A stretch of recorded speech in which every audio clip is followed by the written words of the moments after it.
Hello, everyone, and welcome to another horrific review. Flea and I are back as we discuss the miniseries Pet Shop of Horrors.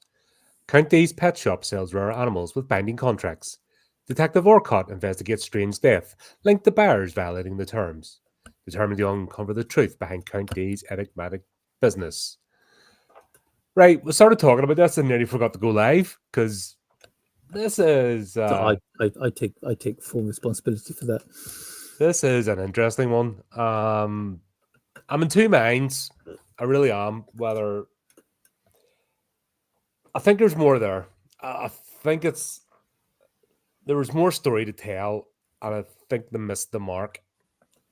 Yes, I definitely agree with that. It just felt like the wrap up. I mean, I honestly I thought there was 6 episodes because when I found it on when I found it on the internet and I saw 4 episodes, I went searching around trying to find a site that got the other 2.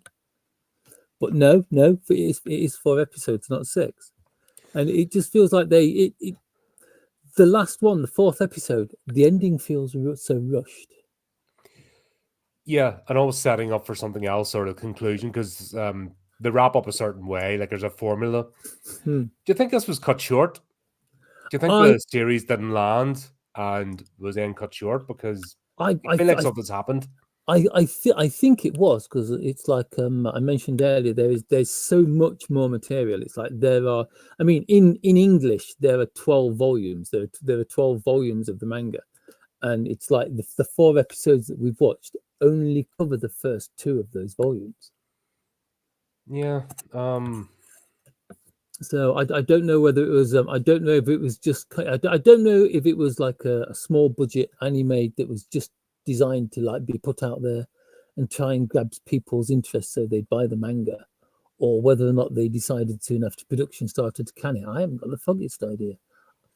I've looked, but it make me want to buy the manga because, like I said, if they've taken the. I imagine the manga's bulked out story-wise. And I know these are only like 23-minute episodes. But we've seen things like 20-odd-minute episodes that tell, short tale. Like, this to me, I was saying before we went live, is Friday the 13th, the TV series. Just, it's not cursed antiques, it's cursed pets. It's, God, Tales from the Beyond, the Amicus films. The one with Peter Cushing at the very end where he's the antique shop dealer. Oh. So basically people come in the shop, get judged, and then what befalls them is basically entirely on their character. I mean, this is not a new concept.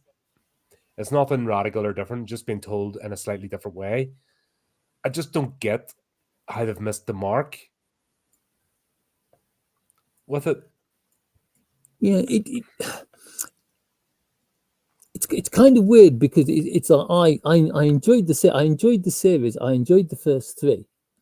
I enjoyed the last one, but the last one, it's just kind of like it's half the story. It needs an episode 5 to carry on with the story. Mm-hmm. So I understand why the story ended there, because it's kind of like Dee's involvement with the story finishes. But it's just kind of like the way it just suddenly cuts off. It just leaves too many questions. It's like you need to know what happens next. If they hadn't put the premise or the ominous warning of what happens, it could have finished off like a happy ending. Yeah. But they didn't. Like I said, I don't know whether it's a translation thing or what, but then it was translated into Japanese. So it's not as if it was just made for Western audiences. And I don't get this.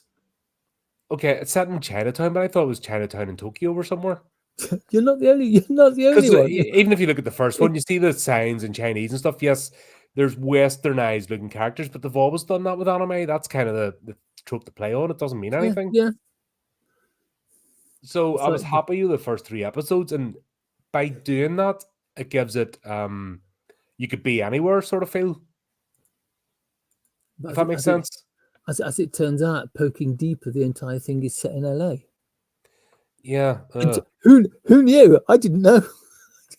I haven't got I Not haven't got the not from the funniest. first three episodes. Like I said, it's this alternate, Yeah, otherworldly place with like it's just a Chinatown, and they're I mean, London's got a Chinatown. yeah, Birmingham's sure. got even Derby just down the road from me's got a Chinatown. Yeah, I mean, that's there's every country, every city in every country in the entire of the world over has a Chinatown.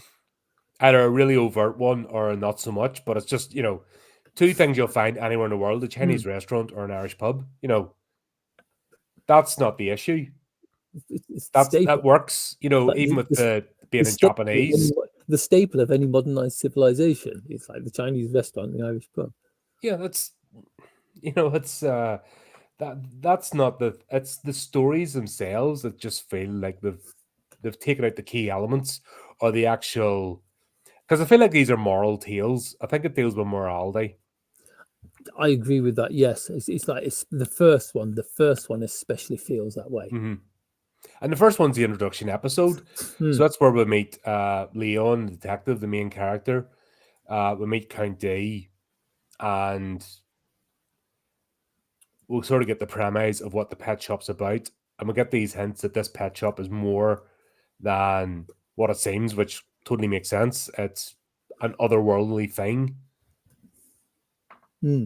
So I mentioned another series just before we came live, but I think it's the same kind of thing. The pet it isn't a shop that sells pets; it's a shop that sells wishes. Yeah, I can imagine. Be careful what you wish for. All that. These tales are not new, Hmm. and there's nothing wrong, with giving them a new skin, freshen them up, changing the context. But the core aspect of it has to remain the same, because this is where it gets a bit. I think the second one more so was so ambiguous of not knowing who did what and what was real and what wasn't. And this is where I think the relationship between Hmm. Dee and Leon should have been established and a lot stronger, but they couldn't figure it out even up to the last episode. It's kind of like I am Leon. I am a police detective. I know you're messed up in this somehow, D, and I do not trust you. Have some cake. Is the entirety of their relationship. Yeah, it's so ham-fisted. It's, So it's, ham-fisted. And it's I'm like, somebody just come along and give me cake like that. and like I said, this all should have been done in the first episode, which it Mm. did, but then it never progressed. It's almost like they went back to the start again. Yeah. And Leon's discovering this all for the first time, I again, can't I again, can't and work again, out and a if loop. I can't work out if Leon is supposed to be in there as some kind of like comedic element. But if he is, they vastly missed the target with him. Because it's like by the time you meet him again in like the second episode, definitely going on to the third one, he's just like this annoying character who just likes to wave his arms about and shout. Yeah, and I hate that. It's like he could have he had a much better purpose to serve, and he got nowhere near it. It just seems a really. I'm almost tempted. I'm almost tempted to try and find it if I can find the manga somewhere online, just to read the first couple of volumes to see what Leon is Yeah, you said that supposed to last be time and you about. didn't bother. Well, it was Vampire Hunter D, and to be quite honest, I'm Yeah. still too scared to read it. Jill was a better character in this. She figured it out and she hadn't Yeah, even left the office. there are lots. It's kind of like quite like Dee's character. Dee's character has something enigmatic about him. There's a Hmm. depth to Dee that they don't really take in. I think D could have been a lot more than. I mean, basically, D is just the face. He's just the face of the pet shop. He's a broker. He could have been far more than that. It's like he's an interesting enough character that you want to know more about him. I like the way they took the sort of the Fu Manchu aspect, but feminized him a bit Mm, and let him play with that. And the fact that he wears a kimono, even though he's supposed to be Chinese, and the sort of, the play with that a bit. It's mm, interesting the language you use when it's, because I had a bit of a problem watching this because of streaming issues. Yes. And I Yes. had to All watch are, some of them unfortunately. again in dubbed English, and the language they use in dubbed English is pretty horrendous. The dubbed version of this is supposed to be really, really bad. It's off. It's not even the same. Like the translated in It's Japanese it's is it's more it's true. it's a completely it's a completely different. It's supposed to be a completely different story if you watch the English dub. Yeah, it's not good. Don't watch the English dub. Mm. It's Damn! Now I'm it's tempted. pure dumb Yankastani. You know, just horrible. It's. I thought the fact I thought the fact that it was set in LA was bad enough for that. Yeah. Well, see, I didn't get that from the first three episodes. It was only the fourth one. No, it was only the fourth one, because it's like the fourth. It's like the first one. So the first three are set in some like mysterious Chinatown somewhere, but the And last it could one, be the fourth more. one, is definitely set in the middle of America. Yeah. And that ruined it for me, to be Hmm. honest. But yeah, we start off. We find this couple are leaving Dee's shop, and they've bought what he calls a rabbit, but it just happens to look exactly like their daughter, who we find out's passed away. So I quite like that. That kind of like that fact like pulled me to the edge of my seat, and I'm like, oh, hello, this is interesting. This could go down a very dark route. Yeah, absolutely. No, I mean you're talking about Hmm. if you think D&D mimics, you're talking about demons, Hmm.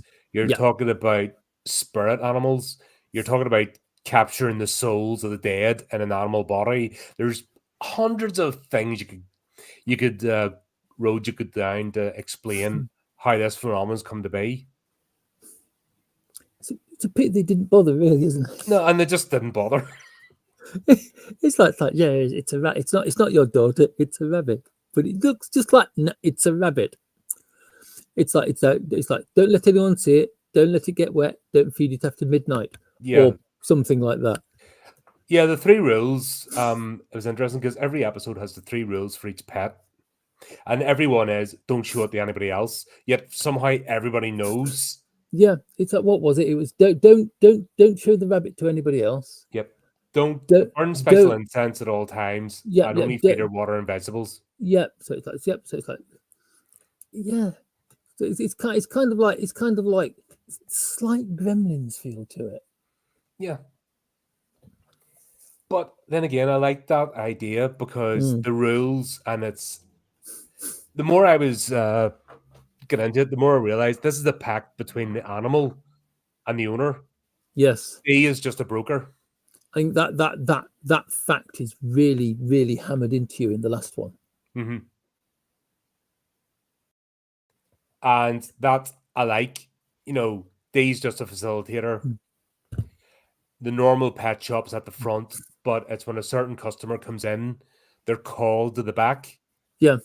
And the particular, should we say, entity knows the soul of the person that comes into this pet shop. And they've probably called out to them. And then Dee sort of gets the message that this is a customer to bring out the back.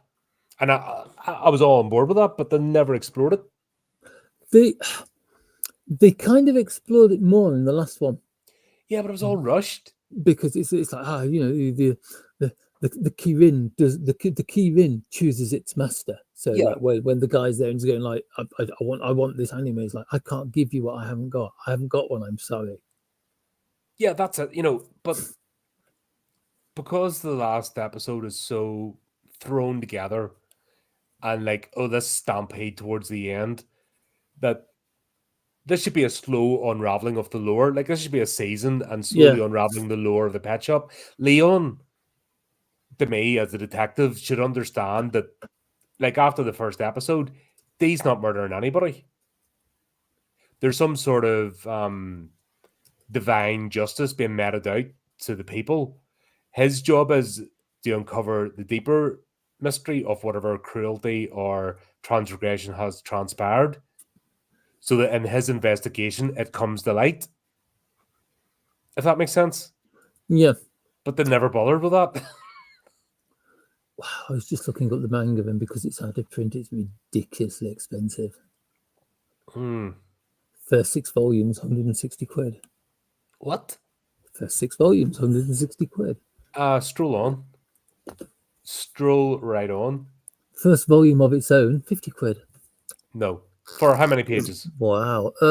I don't know. I'm guessing it's going to be about. Hang on. I'm guessing it's going to be about.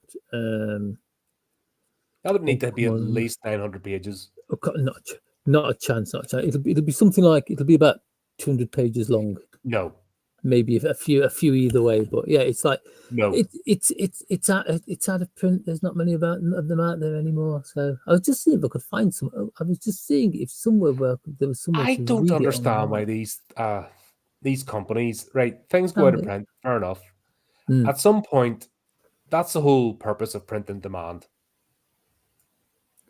The You don't want to company. do a reprint, you don't want the physical copies, you don't want to worry about the warehouse. So out of print stuff, reasonable profit, print and demand. All you're doing is uploading to a server and let the online stores carry it. You can do it with role playing books, earlier editions, everything. I don't mean selling digital copies on drive through. I mean actual, print on demand copies. Why not?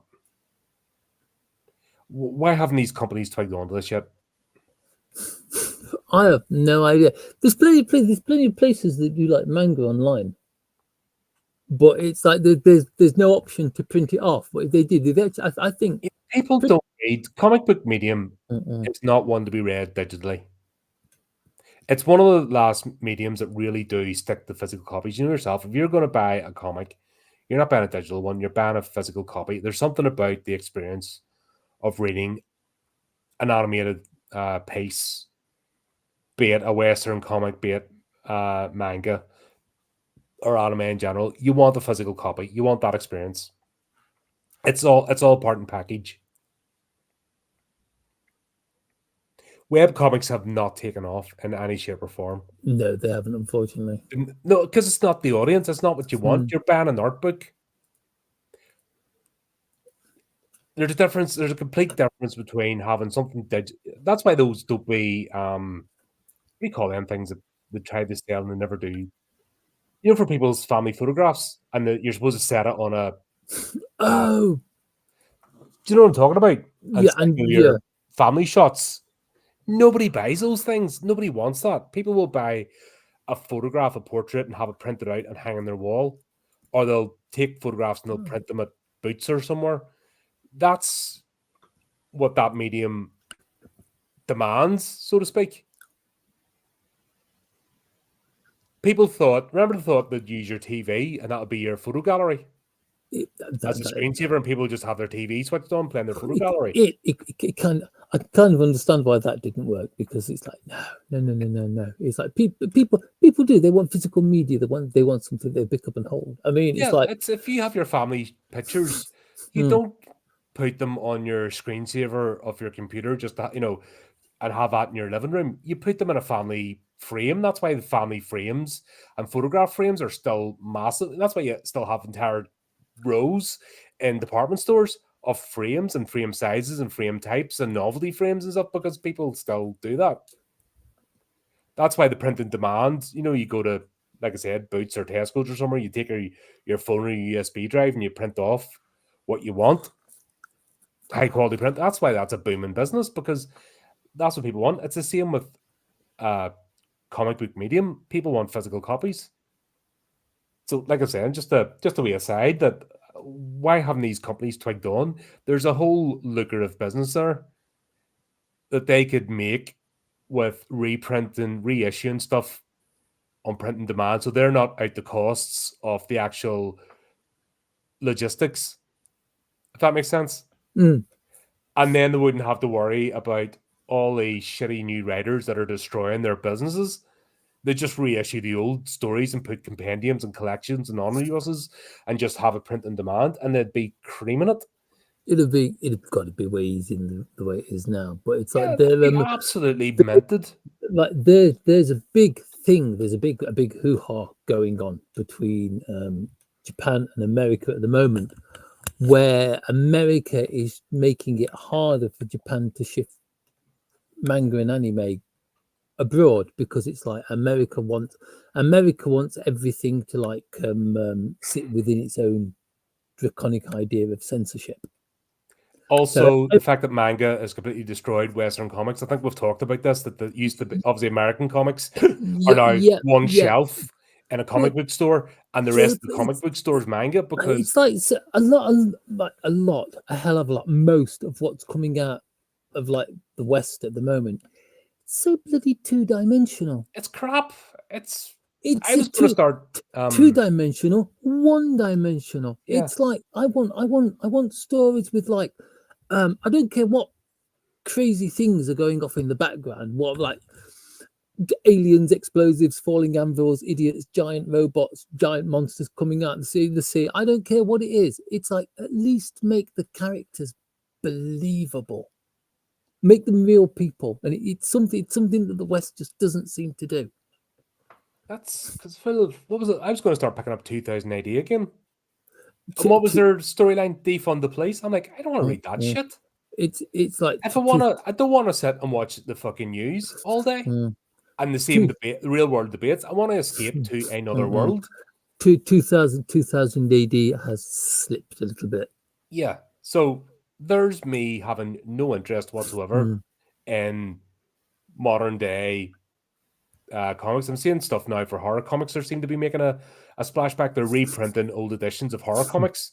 Like I'm talking the Creep Show type Good. ones. It's what they need to do. It's like in another channel we were talking about superheroes, Mm-hmm. and what's it? It's someone posted a picture of Captain Carter's shield from the Captain Carter's TV series, and I was like, oh, Captain Britain.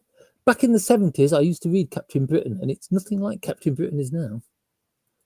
It's like the world's most powerful superhero, Captain Britain. You get in there. Yeah. No, it's all uh, Yeah, wine, and I just it's like depresses me.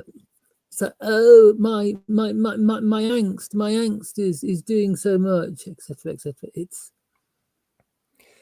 The whole point of storytelling and that is to take you away from today's world, mm, to give your mind a break, and to actually envision a bit of hope for the future. This sort of addiction to nihilism that we have today is just there's too much. It's just self-flagellating and it's boring. yeah, It's like yeah. give it a break. But that's and I feel like there's a bit of that in this series. And I know this was the 90s when it came out, but holy shit, you can see some of the stereotypes they're playing with. It's a lot of the stereotypes are like they are kind of dark though. It's like it's like this series has a darkness to it that I've got to admit I did enjoy. Yeah, but that doesn't get explored anywhere. It's like they're trying to sanitize it and gloss over it Hmm. instead of going down that rabbit hole, which really annoyed me. That's It's why I wonder whether or not like they've turned Leon into a kind of a comic character to ensure that they don't go too far down that but rabbit he hole. should be he's the Mm, exposition device. He's our point of view character. He's the one that's introducing us to this world. And they'll just have mm. him throwing temper tantrums. See the scene at the very end of this first episode where Yep, Dee invites him in for a cup of tea and a chat. That should be it. That's the understanding. That's the Leon is now friends with Dee. And when one of these mysterious deaths happen and it seems to be linked to the pet shop, Leon's not coming in to blame Dee. He's coming in to find out the actual mystery, what the hell happened, find out what the hell and happened how on, it or could like be translated into the human world. yeah, or you could have D gets in contact with Leon. We've got a problem. Yeah, no, but just the It, fact that these it, murders turn up, it, that's our introduction, how it ends up in the real world. But that should have all been sorted at the end of the first episode. It was the fact that they invited him in and he came in for the cup of tea. The fact that he'd come in accusing him, thinking something fishy's going on, and then he witnessed it himself with the actual rabbits. He witnessed the creatures. He's seen the other side. yeah, Those rabbits were nightmare fuel. They really were. They're almost as scary as the White Rabbit of Death and Monty Python's Holy Mm. Grail. They did have big, sharp, pointy teeth, and there They were did no have the holy very hand big. grenades in sight. Yeah. But yeah, each of these creatures has rules. So that the rabbit, you must never show the animal to anyone. That's using every single one. So basically, it's a private thing. We forgot about the opening scene with the tiger. We completely glossed over that. Damn it! You had to remind me. If you'd have kept going along in that kind of vein, I think it would have been a lot better. Yeah, but that once again, that's the morality of the purchaser. Didn't play by the rules. Therefore, blah. This is what happens to you. Don't show it to anybody. Did you show it to anybody? Yes, I had a party so I could show it to everyone. You broke the agreement then. How many people do you have a tiger? You've broken the contract then. I'm not responsible. What happens next? What do you mean? Tiger kills it. Yeah. Which is where you've got Leon going like, he brought something from that pet shop. Let's go get him. Yay. Yeah. But like I said, that all at the start, fair enough. So we've got the whole premise set up, and at the end of it, so we shouldn't have to rinse and repeat every episode as if we're going right back to the beginning. That's what really annoyed me about this. That's another of the things that made me think that Leon is there as some kind of like comic element. But it didn't work. Because it's like the bit where the clown walks on stage with the cream pie, the custard pie, yeah. Oh, look, it's Leon. Yeah. But that's mistakes were made. I found the first 10 volumes. Of the first 10. I found the 10 volumes that were translated into English on the internet, and Leon is a completely different character. Just skimming through it, looking at the occasional page, Leon is a totally different character, and there are scenes flicking through it where it actually looks as if Leon and Dee are working together, which would make sense. That's what I'm saying. After the first episode, that would make sense. That Leon realizes this is a case that involves Dee. Okay, was this a bad person? Have they done something? Is there a child trafficking ring? Is there something in the background that needs to be uncovered? The bigger mystery, not the facade of. So it's like person got killed by strange animal. But it makes me wonder. It makes me wonder if another reason there's only 4 episodes is because they made the first 4 episodes, showed them to the guy who's actually responsible for creating the manga in the first place, and Bloke just went, no. Because it's like the guys who are in charge of the guys who are in charge of creating the manga have the power to do that. You don't get people taking your work and turning it into, I don't know, an alien covenant. Yeah. Or some kind of film of that. I got a news article yesterday. A mass. Yeah. That's what made me think about it. Saga. Who the fuck calls it that? Nobody. It's like the David saga. I'm sorry, but that's like a series of films about a politician. The David saga. Yeah, that was a reach, and the actress is desperate for work. Could you give it a more boring name than the David saga? It's like, the David saga. You know that's come up in a corporate think tank. You know that's not a fan thing. I kind of like it because it's not like Alien Covenant, Alien bejesus, whatever it's called. It's not like Prometheus, Alien Covenant anymore. It's the David saga. They're trying to distance it from Aliens almost. That's what it feels like. The corporate think tank. Here's a cool name that the kids will like, and we'll get it trending on social media. It's like, no. What's cool about the David saga? That's what I mean. That's why it's fucking people and executives in suits. I watched the video. I did have a chuckle. I must be honest. I couldn't. But I think that I honestly think that's what happened here. They've the Alien Covenant did it. Yeah. Yeah. They've it's up because it's like I've gone through. I've skipped through. Like I'm just like grabbing ones at random. Hmm. and skipping through them, and I haven't found a single one of the stories that is actually animated. I wouldn't So, imagine. so whether well, if I've just like skimmed through, like I say, I've only skimmed through like 3-4 volumes quickly. I'll send you the link if you want it. Please, Loop. I should do that now. is that popping up on the Discord or Yeah, I'll pop it to Discord. I'll send it you pop up? directly. There we go. Same. Let's go. I might have to read that later.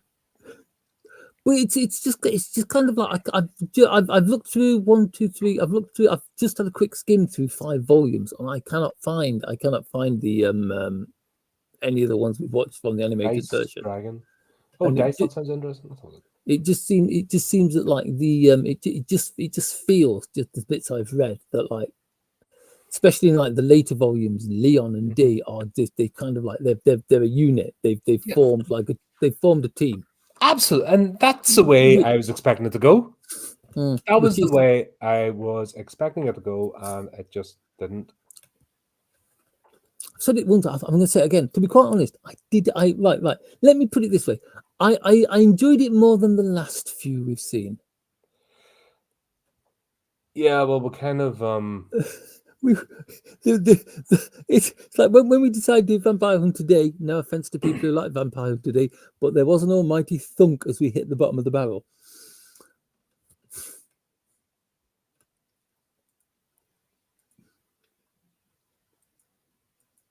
is that so I'm looking at dice here.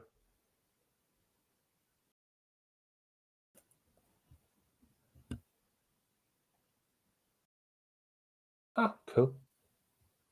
Yeah, I'm looking at dice here, and honestly, straight away, I'm like, this is what I expect D to be, like Yes. almost a guardian angel, and the animals, and I'll use that term loosely because we Yeah. know that they're otherworldly entities. It just They're like, yeah. It's just like skim. Just Shimigatsu. I think they're actually like Shimigatsu yeah. in Death Note. What's it? They're Skimming through it. Just skimming through it. It feels as if they It feels as if the guys who were responsible for the animated version had their own idea of what Pet Shop of Horrors would be like.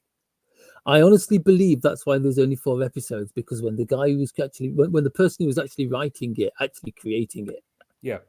because you have to remember, it's like the artwork, the script, everything is done by this. You see, it isn't like you get someone who writes the story, you pass it on to an artist, you pass it on to do the lettering and everything like that. Everything is done by one person. Mm-hmm. It's like a manga is like one person's work. And it's kind of like, I wonder if the person who's responsible for Pet Shop of Horrors took a look at what they were doing and just went, "No, I don't want this."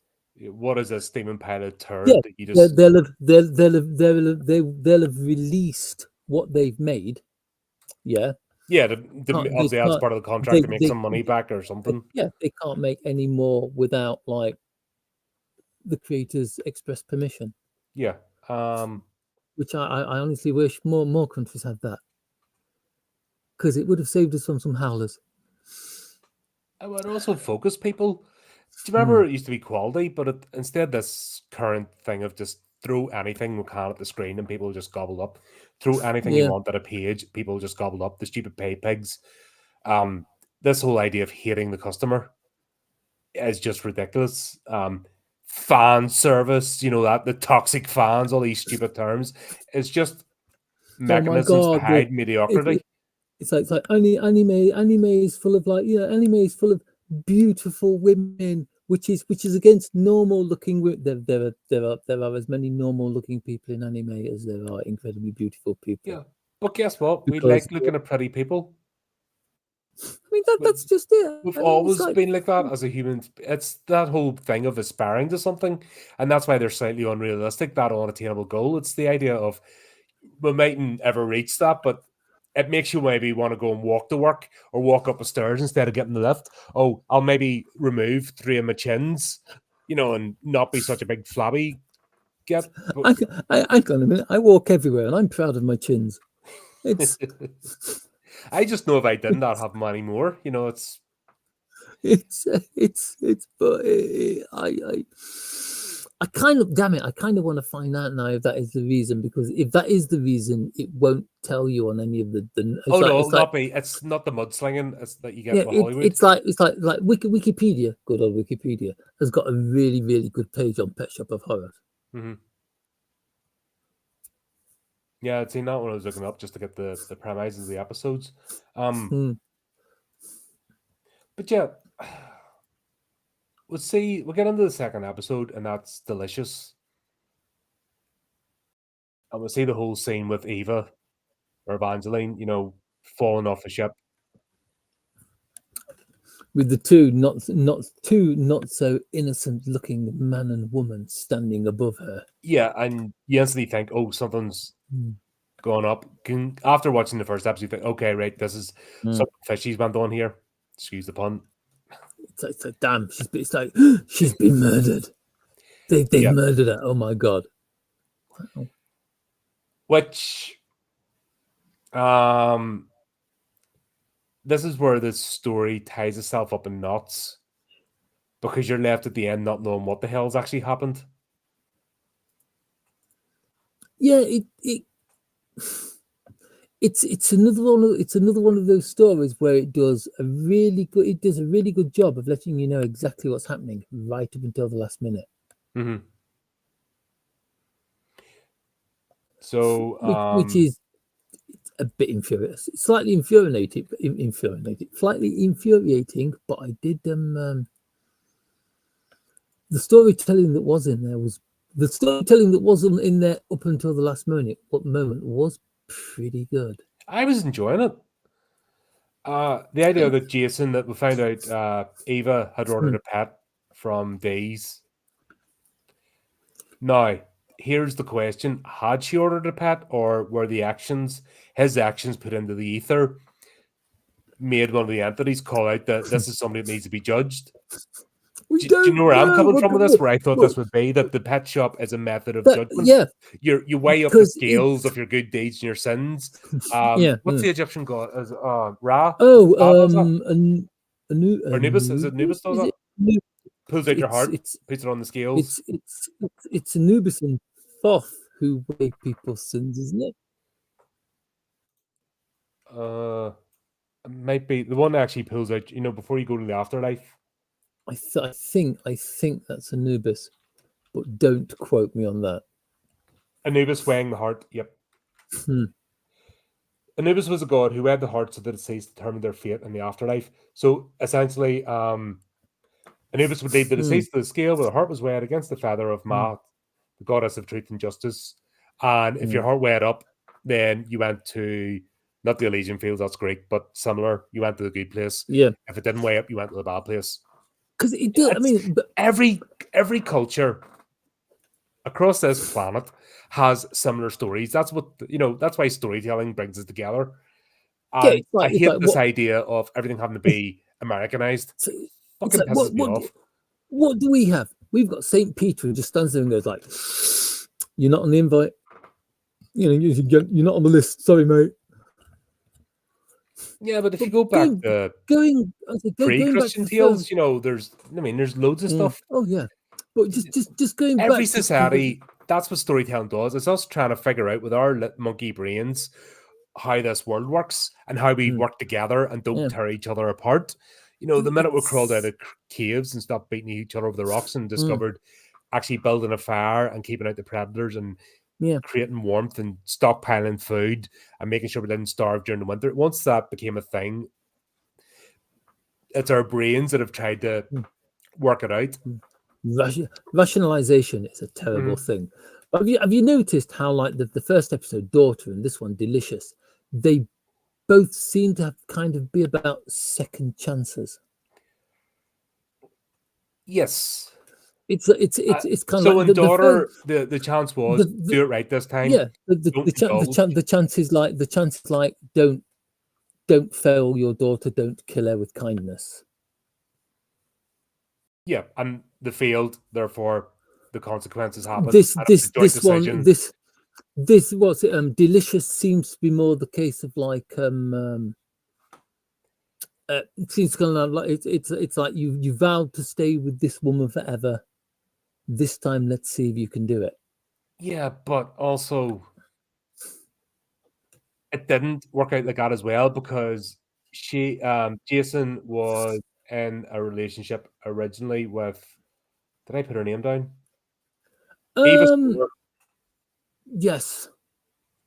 Eva basically, Eva was doing the Mm. Jolene thing, and It just to prove, she so Eva wasn't the good character in this, no, and she the was. fact that Jason was stupid enough to go with her, She betraying the gets love of his life. she gets it almost sound when he was when he was Oh shit! explaining to it. I've Oh, got it. hello. I've got it. If he hadn't taken the fish, and if he had went back, there was his second chance, and he threw it out the window. Mm. It was presented to them right in the start, and I missed it. So he didn't order the pet. Eva ordered the pet. Eva was basically tempting him, even in death. You'll go back to me because I'll Mm. win.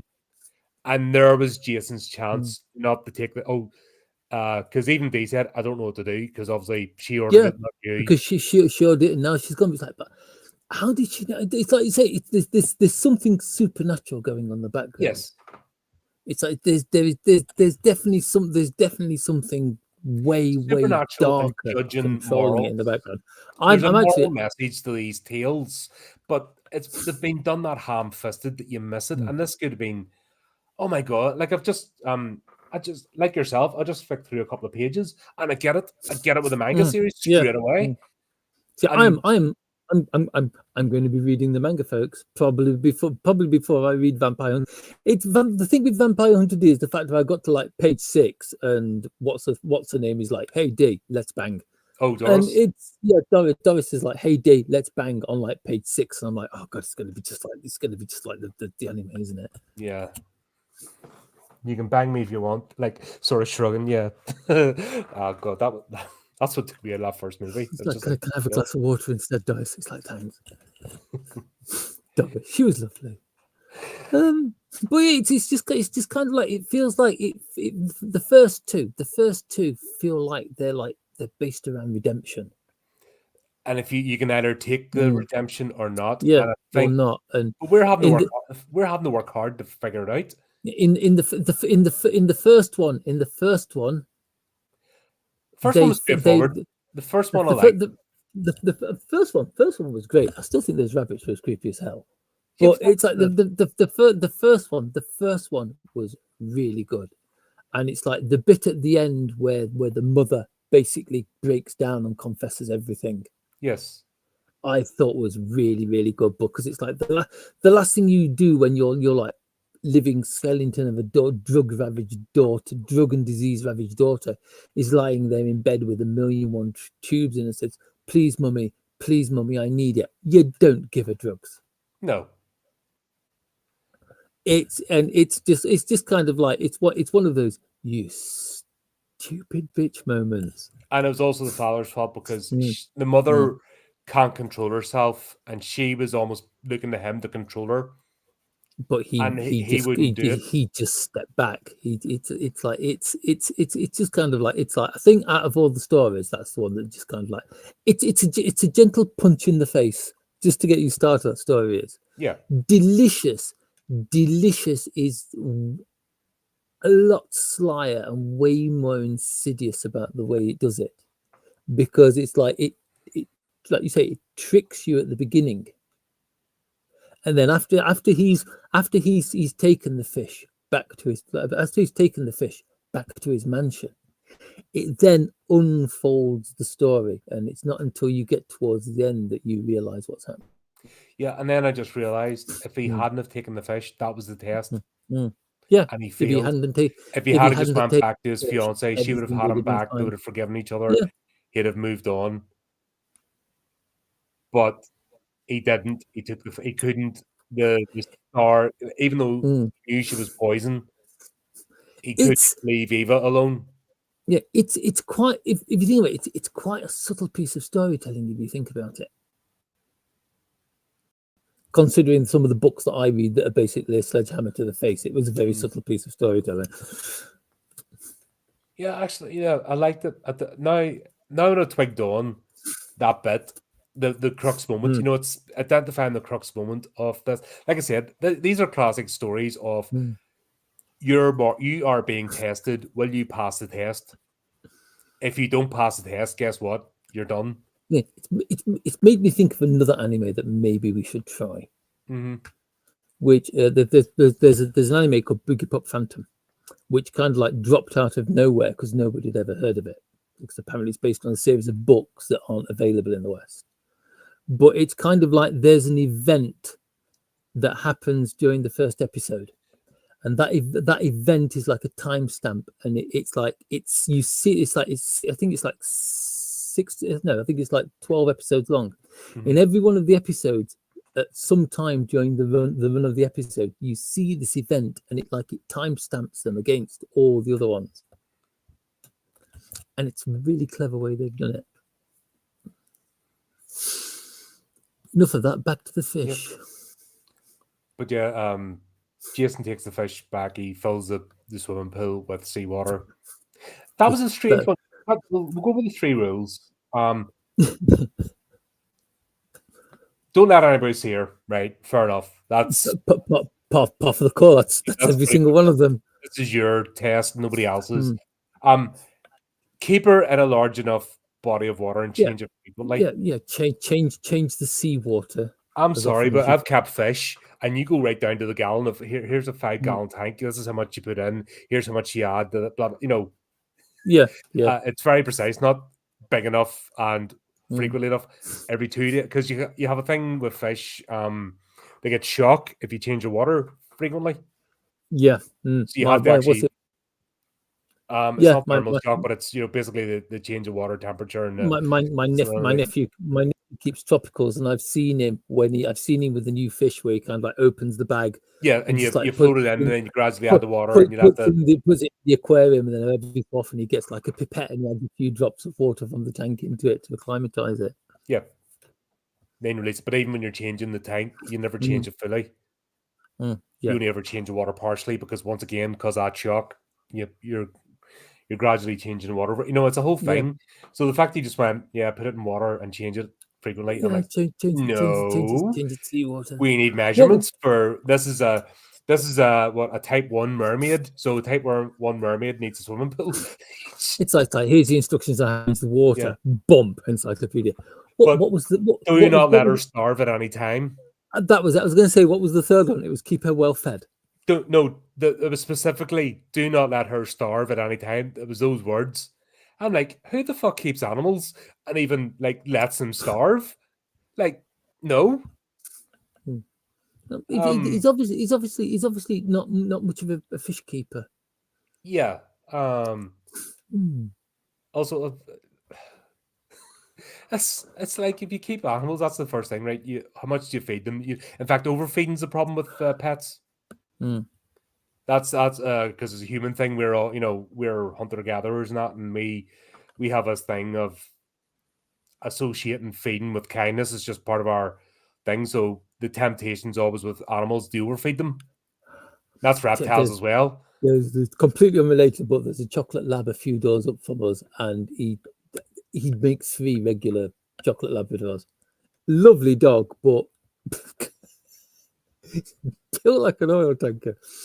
But yeah, it's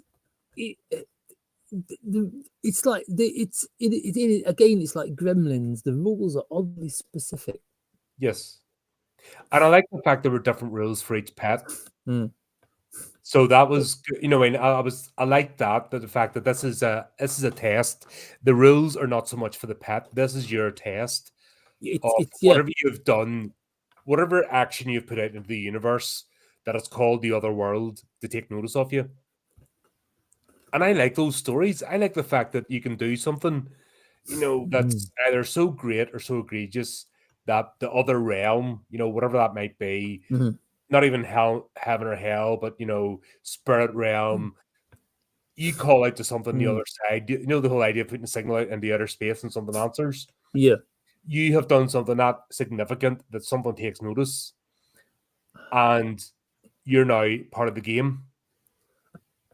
The larger game of, not just this realm, but the next. God, I so wish there was something like that in this. I think I said, I so wish there was like a couple more layers to this. That's what I was looking for. Like a layer of what's happening behind the story, instead of just like Leon coming and going like, it's obviously one of your pets that's murdered them. You're a drug dealer, aren't you? Or like a body trader. But that was sorted in the first episode. That's what pisses me off. Honestly, I think it's kind of. I think I'm kind of guessing that after like maybe the first story in the manga, maybe the second story, they're going to be like best buds helping each other out. That showed it in the first episode. That's the fucking thing. Set it up. That end scene in the first episode sets up the partnership. Never needs to be revisited again. We've got the setup. We're good. We don't need this revisited every fucking episode. Yeah, but unfortunately, between the first episode, the second episode, the third, and the fourth, Leon has slept. He bashed his own head with a brick. He's gone to sleep and forgotten all about what's happened in the previous day. That's why he's so clueless, because he's like and sleep. Who am I? It's even who did I say her name? Even she knew, and she hasn't been directly involved. Was it Jill? Jill, yes, even Jill. Jill had more insight. And Leon's. I don't know if she was a. Did she appear on Crime Scene once? I don't know if she was a detective or what. I'm not sure. I don't think she did. I think the first time we're introduced to Jill, it's just a pair of legs in the office. I appreciate they were well drawn legs, and it's like we say with all female anime characters. Some poor bastard had to sit and draw that. Yeah. I wasn't sure if her legs were far too long or her skirt was far too short. But it's always that's the over the top. I don't mind that. It's over the top anime. It's like I said, it's all part of the charm. It's very that kind of female character, whether they're just a background character or a main character, is very 1980s. Because this is another like 80s 90s. Well, this is 91. Because there seemed to be a bit of a gap between the episodes as well. I wonder if that was something to do with it. But that could be like another indication of like the guy who was actually creating the original manga wasn't happy with what they were doing. Because it's like sometimes it can be like they'll release an episode of something and it's like, no, I'm not happy with this. I want this change, this change, this change, this change. I want this come through. I want this done like that. I noticed the change in the anime between the first episode and this one, but I didn't know whether it was a remastering or something, because like I said, I had to jump about because the online has been a pain in the arse. Yeah, sometimes with these older ones, they just kind of like chuck it on a server, and because not many people are watching it, it's like they just don't renew it or tweak it or put it on a new system. Let's have a look. The anime series. I don't know, because it's like the original run when it was shown on television in Japan was March 2nd to March 23rd, 1999. But it doesn't get it. I can't find any information of when he's got a family. Okay, I can't find any information. It just says it was a 4-episode anime adaptation of various chapters of the manga in March '99. But it doesn't give you like any kind of like production dates for it. So it aired in 1999. That's all I've been able to find out. All right. Well, yeah, there's something funny going on. But yeah, once again, this story, like I said, when Leon comes back into it, he's just thick. Like, they even showed him a bit of nuance. Like, he looks like a street thug. But even the first one, he comes up and he goes, that little girl, and he lifts up the thing, goes, oh, nice bird, and then carries on. You see there's a bit more to him. Yeah. In that one little scene. When he talks to, I'll go back to the first episode again, when he talks to the neighbours, he shows that he has a bit of ounce about him. This episode, he's a friggin' knuckle dragging Neanderthal. Oh God, he's Uh, it's ca- police. Ugh, ugh. if it turns out his character is actually like that through the manga, I'm going to stop reading it. It's I because don't think so. I don't like you he's said. I it's don't think so because mm, if it was, there'd be 5 seasons of this shit, yeah, and the but writer wouldn't give it to us. it's just like it's his character. Leon's character doesn't make sense. It's almost like if he was kind of like one of like the main protagonist and maybe kind of like psychotic or schizophrenic. Yeah, it would. Or the whole thing's his test. Yeah, but it's almost from the first episode. It's almost like he's supposed to be some kind of straight man in this. Mhm. He's supposed to be some kind of like guiding line or moral compass. Yeah, but he's also our That translator. you yeah that you that He's our you translator in this world. mm, So that's you always mm, have that. You think of Doctor Who, the Doctor's companion serves the same purpose. yeah, oh, Doctor Who runs about in Doctor yeah, Who land yeah, and Doctor Who brain, but the companion is always the device to translate mm, the alien stuff into human. We're seeing through the human eyes. mm, That's what the companions version for. So that's what I see. Leon, when you think of God, what was I talking about? Was I talking to you about Forever Night not or somebody me. else? But the partner was the one into the vampire. Just how does the vampire portray themselves to the human world? And it's the Yeah, partner is the point of view character. You always have that. Even comedy series, flipping Sledgehammer. Defoe ah, was the straight girl. She yeah, was the point of view. Busy sledgehammer. explaining to us how ridiculous Hammer's character is. That's it's a good storytelling device. But Mm, this they've completely screwed the pooch. They've messed it up because it's completely derailed his character in the second episode from the first one. Oh, and flees out of custody. He's walked off. No, I think he's been disconnected there. He's back on him up. But yeah, they completely screw this character up. And it's so frustrating because then if he's a crucial part of the storytelling, we're not getting the story because the character's just completely up left. But anyway, yeah, so the second episode's called there we go. hello. Yeah, back again. Don't Yeah, I ask was just me. saying that Don't ask me. I have no idea. the Foggiest internet life of gods man. here. My amazing new internet is doing weird things, but yeah, it's my train of thoughts left the station. I was in the middle of saying something. We were talking about Leon, just the fact that his character, what purpose his character should be serving, which we Yeah, come to expect with this sort of series, didn't happen because they messed up his character in like in the second episode. yeah. And if they screwed his character up in the second episode, It's almost as if he's a separate character in each episode. yeah, It's almost as if like instead of just being Leon, he should be a separate character. It's like Leon's not here today, so here's another detective that comes across the here's pet shop. like Starsky. Yeah, And it's like, the hell is this? Oh, if I could explain all this again, it's like But it's like I honestly think they missed an opportunity with his character. absolutely. But that's an opportunity with the whole show. Because it's like in a way, it's like if they flipped it, the character could have been taken from like Leon's perspective, with D in the background as some like mysterious Yeah, ephemeral spectral. character. Yeah. They don't actually Mm, encounter each other. mm.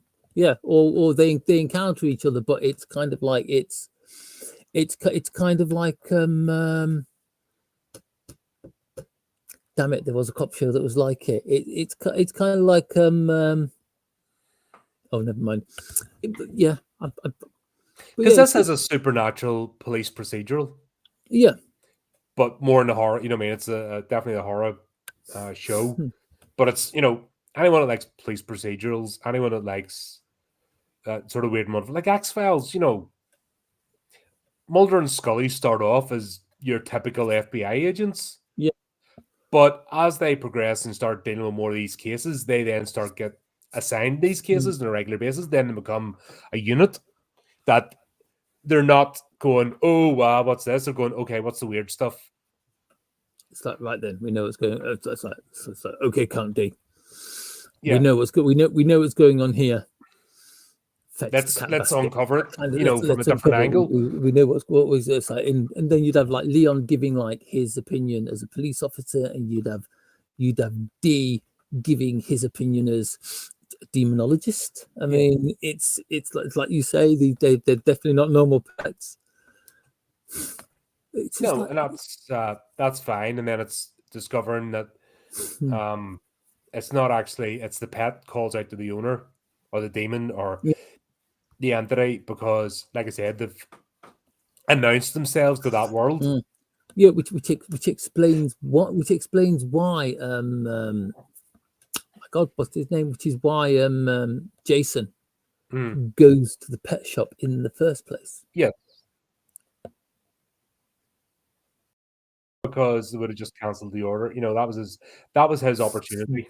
Yeah, because he And doesn't really have much of a reason to go there, does he? no, I mean, oh wait, he's going for a pet to find some companionship. Now his wife is dead. no, his wife ordered the pet. It was Eva ordered the pet. Oh, I thought he was No, going there. Eva Oh, ordered the wait, pet. I thought he was going there to find a pet. No, that you're And thinking it's of just like, oh, despair. your wife had already ordered one, or did No, Eva ordered the pet. or did D get in touch with him to say that Eva had ordered the pet? Yes, and that was his opportunity, not to take it, and he didn't. He failed. He failed because he climbed up the ladder and had a look in the big jug. Yeah, but even at that point, that was his opportunity. That was his test. Like I said, it's a story as old as time. Just the way they've done it is so ham-fisted that you're not. But then, even then, they make it out that Eva was the mermaid. Was she though? That's once again because it's so ham-fisted. I mean, the ending kind of like suggests certain things, but there's no dot at the end of it.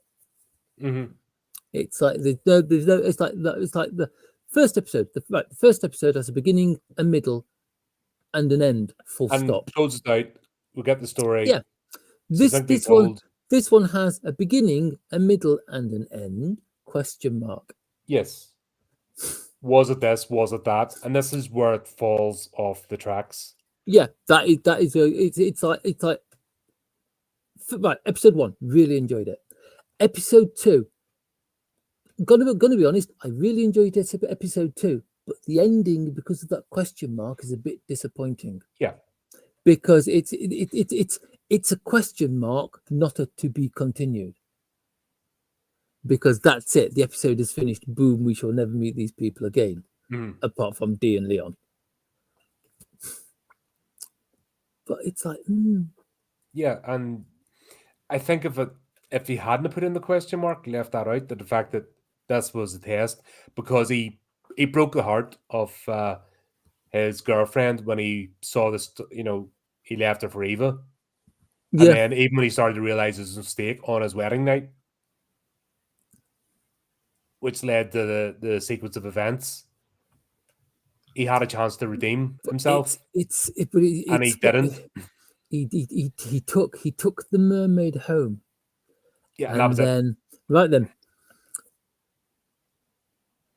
But then the way they pulled out the story, that it was a big fish that had. But it's like, right. Think about this here. Mermaid, yeah. Yeah. Siren. Yeah. Same thing. Well, she was singing like a siren and everything else. Did she bewitch him with his singing? With her singing?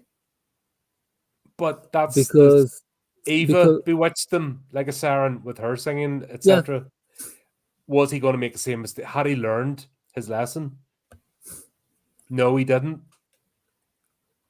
I get that. It was just the way they messed it up at the end, making it as if it was Eva from the beginning, and then the thing of the fish and stuff, and then they found her body, but it was, it was just, it was just so clunky. The last act was so. Her partially decomposed body was found in the fish.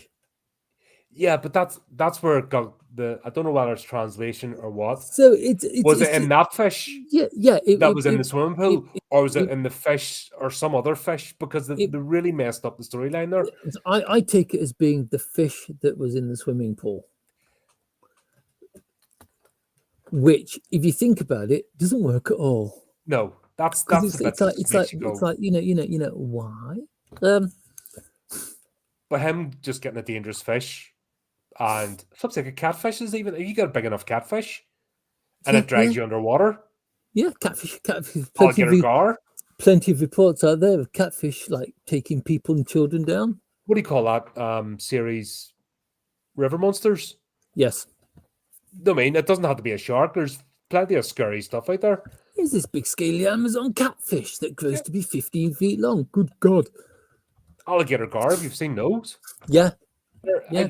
They're So amazing. there are plenty of big fish out there that can do you some serious damage. And plus, with the water element, well, they don't have to kill you, need to just have to drown you. Yeah. Yeah, but that's that's the bit that messed this up. They made it as Yeah. if Eva's body was inside that particular fish that he had in the swimming pool, which makes no sense. It kind of like going to the last. It's like the end of Delicious is kind of like the end of the last episode. It's just kind of like they got to the end and they just kind of went, Oh, we're out of time. hand wave you, hand wave you. They'll figure it out for themselves. It'll give them something to talk about. It's only Yeah. giving me something to talk about. But it's just kind of like I really enjoyed too, because I think what it is, it's like unlike the last few things we've watched, this actually has like a good inkling of horror about it.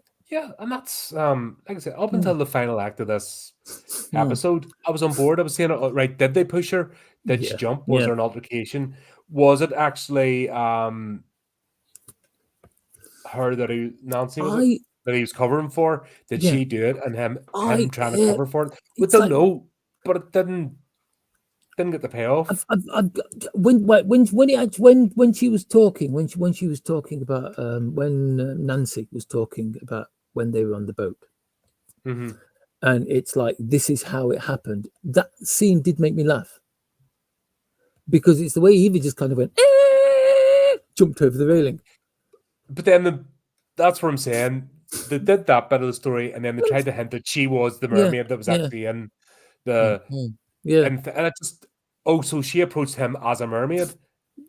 It was a mess. It's just kind of like that. That is the bit. That is the bit where it kind of like loses Yeah, track. I'm interested now in actually finding like that story in print to see what happens, see if they actually did it properly. because it's like because it does mention the fact that it's like Eva is an amazing singer. She's come out of nowhere.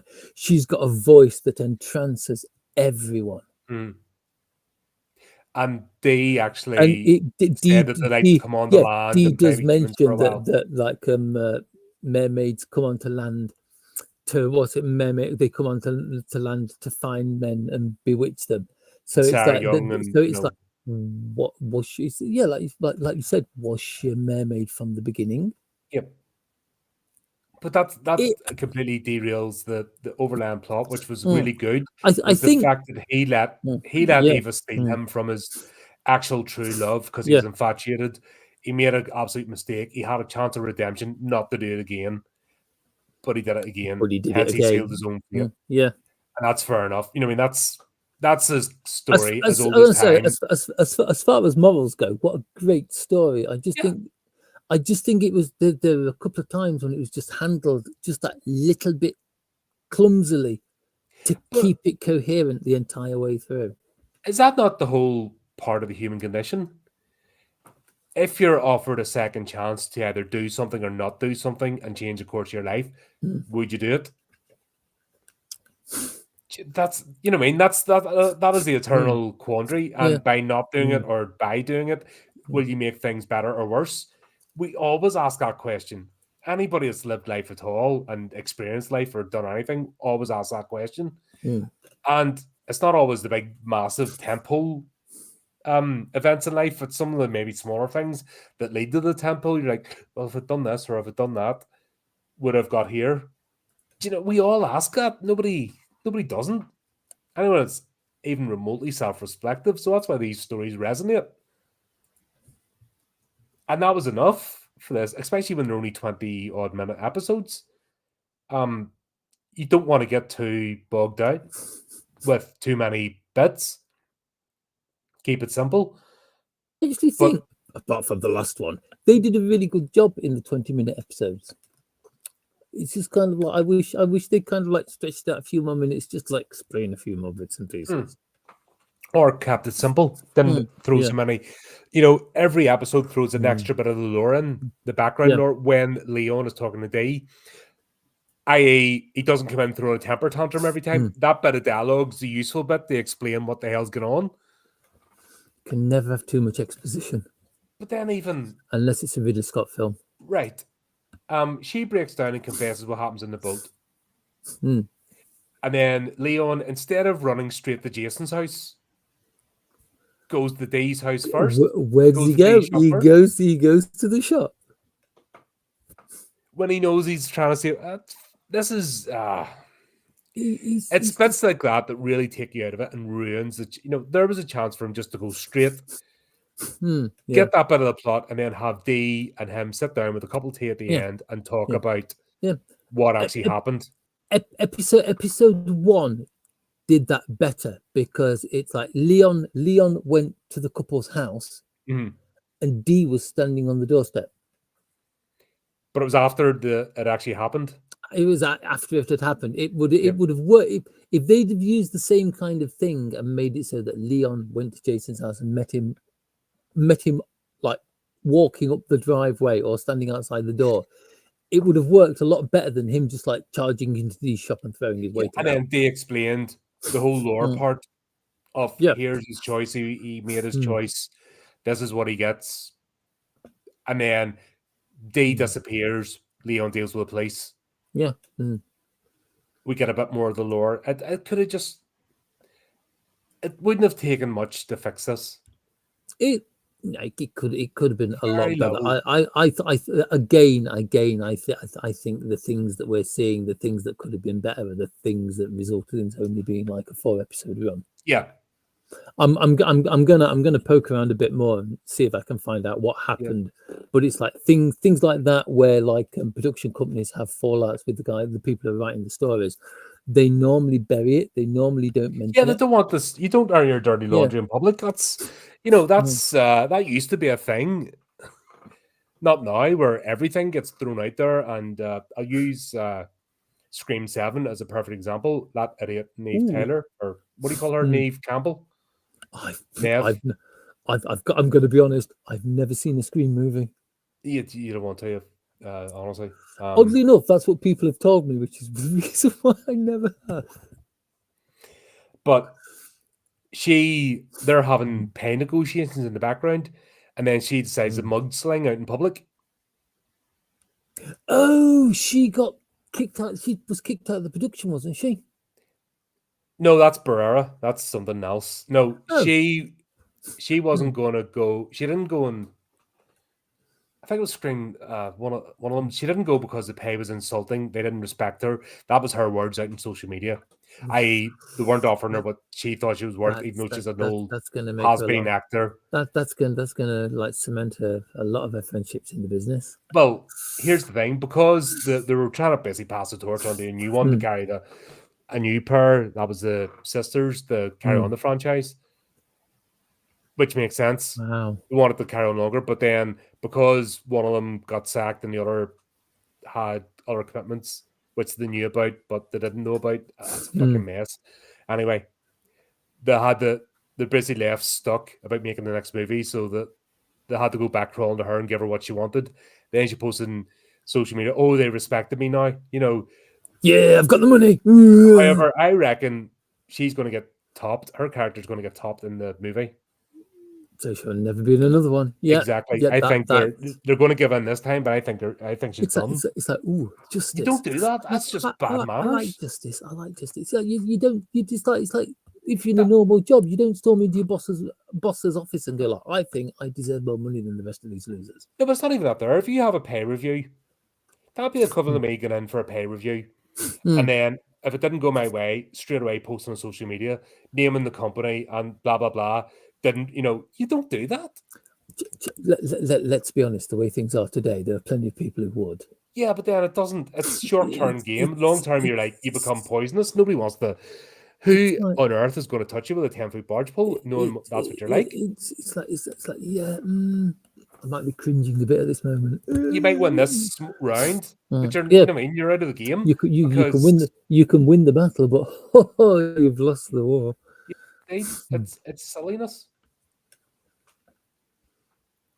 Yeah, that was relevant, by the way, because we're talking about whatever went on between here and the studio won't be Yeah, in public, because at least that's one thing the Japanese have. They still have that. they are a very private people, and if they've got dirty laundry, they wash it themselves. But it's the same as us. You know what I mean? Japanese and British culture's similar in a lot of ways. We both like right, hang on, yeah, we're both island nations. We both love tea, and we've both got really dark colonial pasts. Yep, and also Mm. we're polite. The whole idea of not making a fuss in public. Yeah, it's like as nations, we are both very good at queuing. Yep, that's Yeah, but that is it. It's like you don't kick off in public. You don't make a big scene. If you've got a problem, you deal with it in private, behind closed doors. exactly. And after you've said whatever you need to say, and they've said it back, you shake hands and you part company. I never, and you don't waste time on it. Yeah. Yeah. So I get that. Mm. So that's why we'll not find out exactly, but we can tell just by the way these episodes are going. Honestly, I can see how the first one got the series. Like the first one yeah. makes sense. First one was true to it. The first one, yeah, if they were all like the first one, brilliant. It's like the second one, still a really good episode, but you can see like there's a few cracks. Yeah. A few little hairline cracks forming. But it does feel like it was like the remaining 3 episodes, they were trying to get them out before they kind of like lost the license for it. Yeah, which can literally just be a phone call and like it's like a cleaver slamming down on a chopping block. That's it. Boom, done.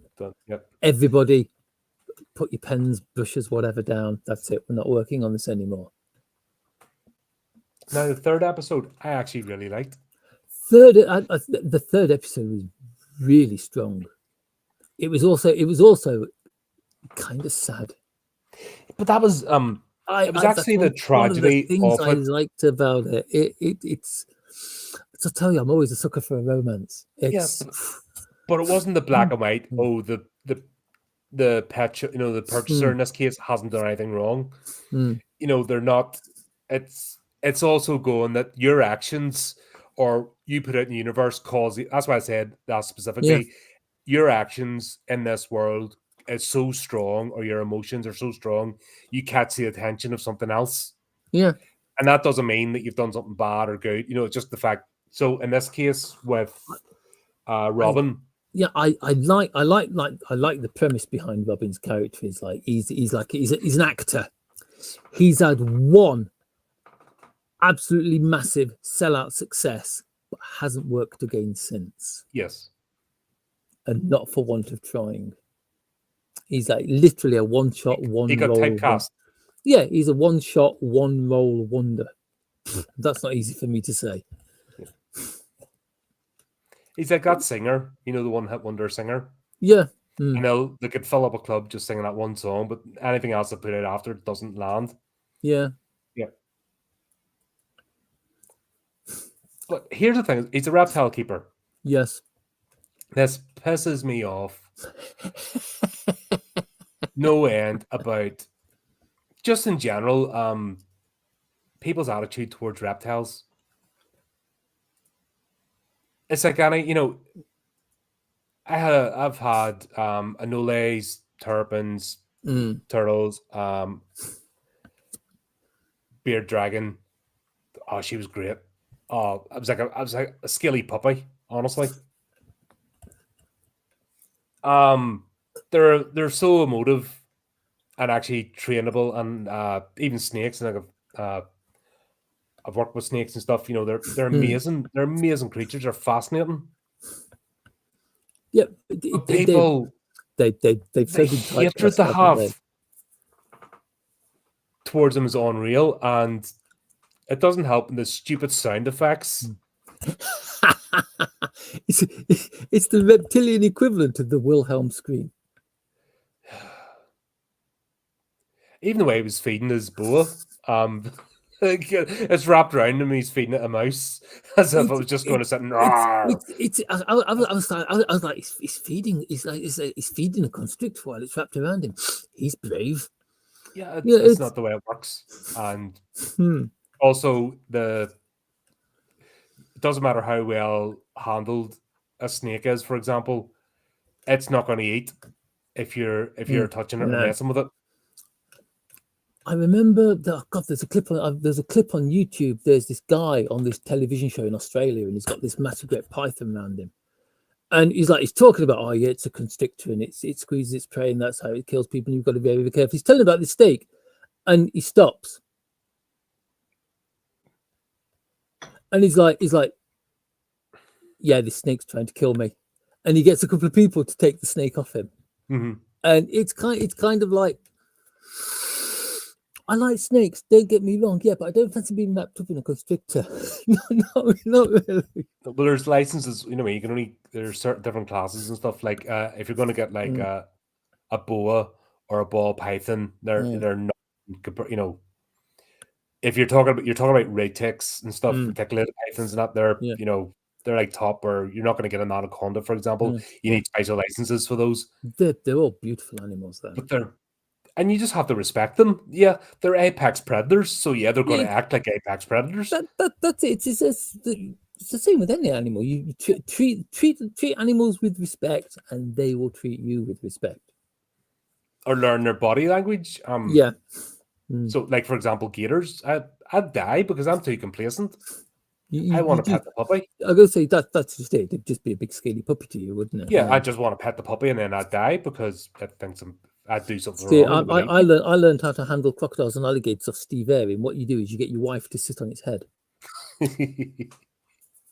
There's a guy I watch called Chris Gillette, and I mean he just has it down to a pat. He just knows their body language and that, and he's just so experienced and he's so calm.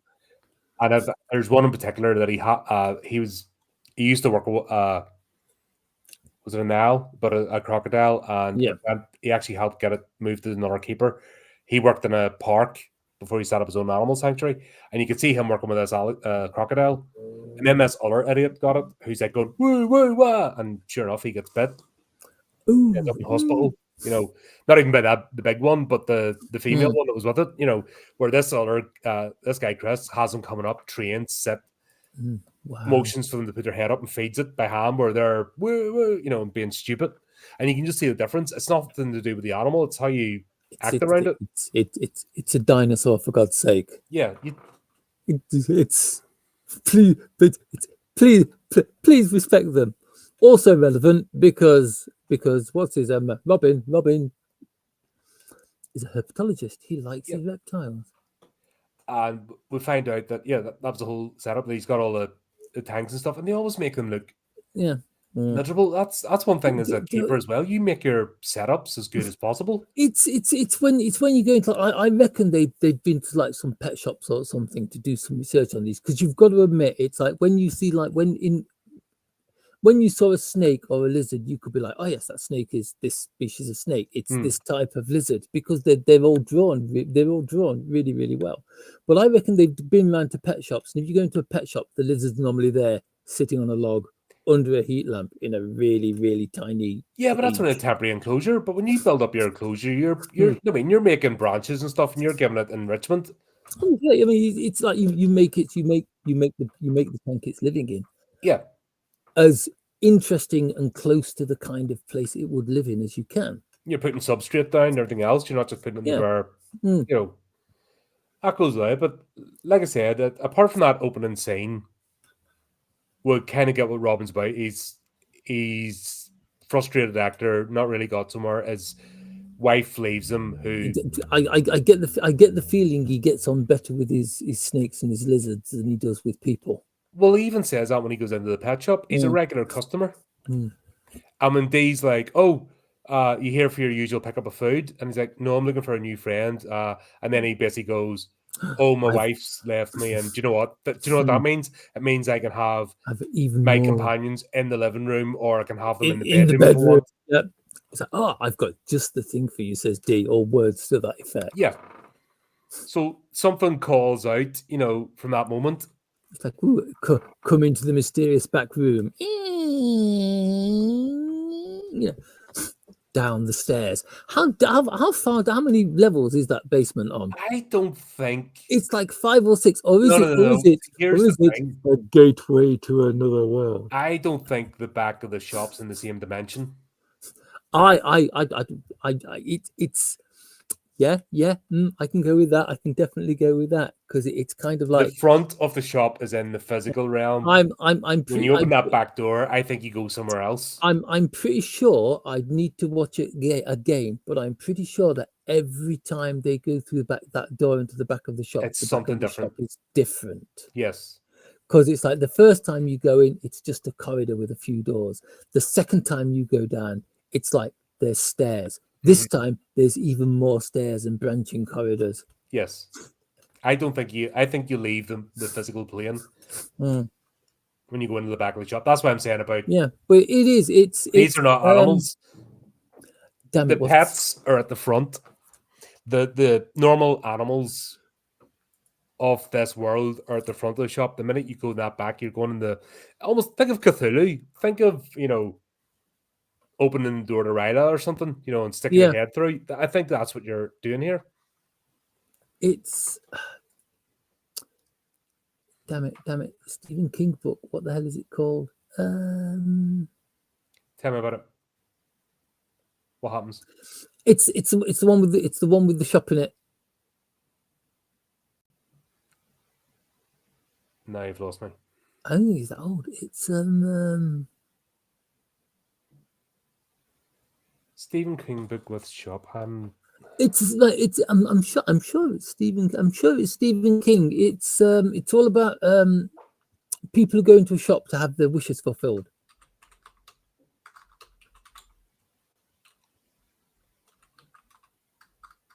I am. Oh, that is gonna bug me. Needful Things. Oh God! Right, that's Needful Things. He sells collectibles and antiques in the town of Castle Rock. Yep. Yeah, it's like we said before. It's that kind of shop. It's a shop you go in to have like a wish fulfilled, a need fulfilled. Yes, and then He's you're like, judged on whether you deserve to have that. yeah, and it's like that is kind of like, but it's like. But in this case, I think these because I'd sort of put in the notes here. Why is he setting Robin up? But the fact he's a regular customer, See, something calls out. He decides to do him a kindness. I don't know if he is setting them up because That's what I mean. before I thought that at the start, but when I got into the story, I'm like, before in the last two, it almost feels as like the victim. We'll call them victims. The victims have kind of like been tricked by their own like personalities, by their own it's their own, into it's their like own shortcomings that have sealed their own fate. to repeating a mistake, and therefore it's like it's almost like the first two are all about punishment. It's like they're being punished for what they've done. But this one, I say this one is it's more of a tragedy. Yeah, it's a Greek tragedy. It's and the fact that it's Medusa as well. I just say, what a character design! That is the character design is so good.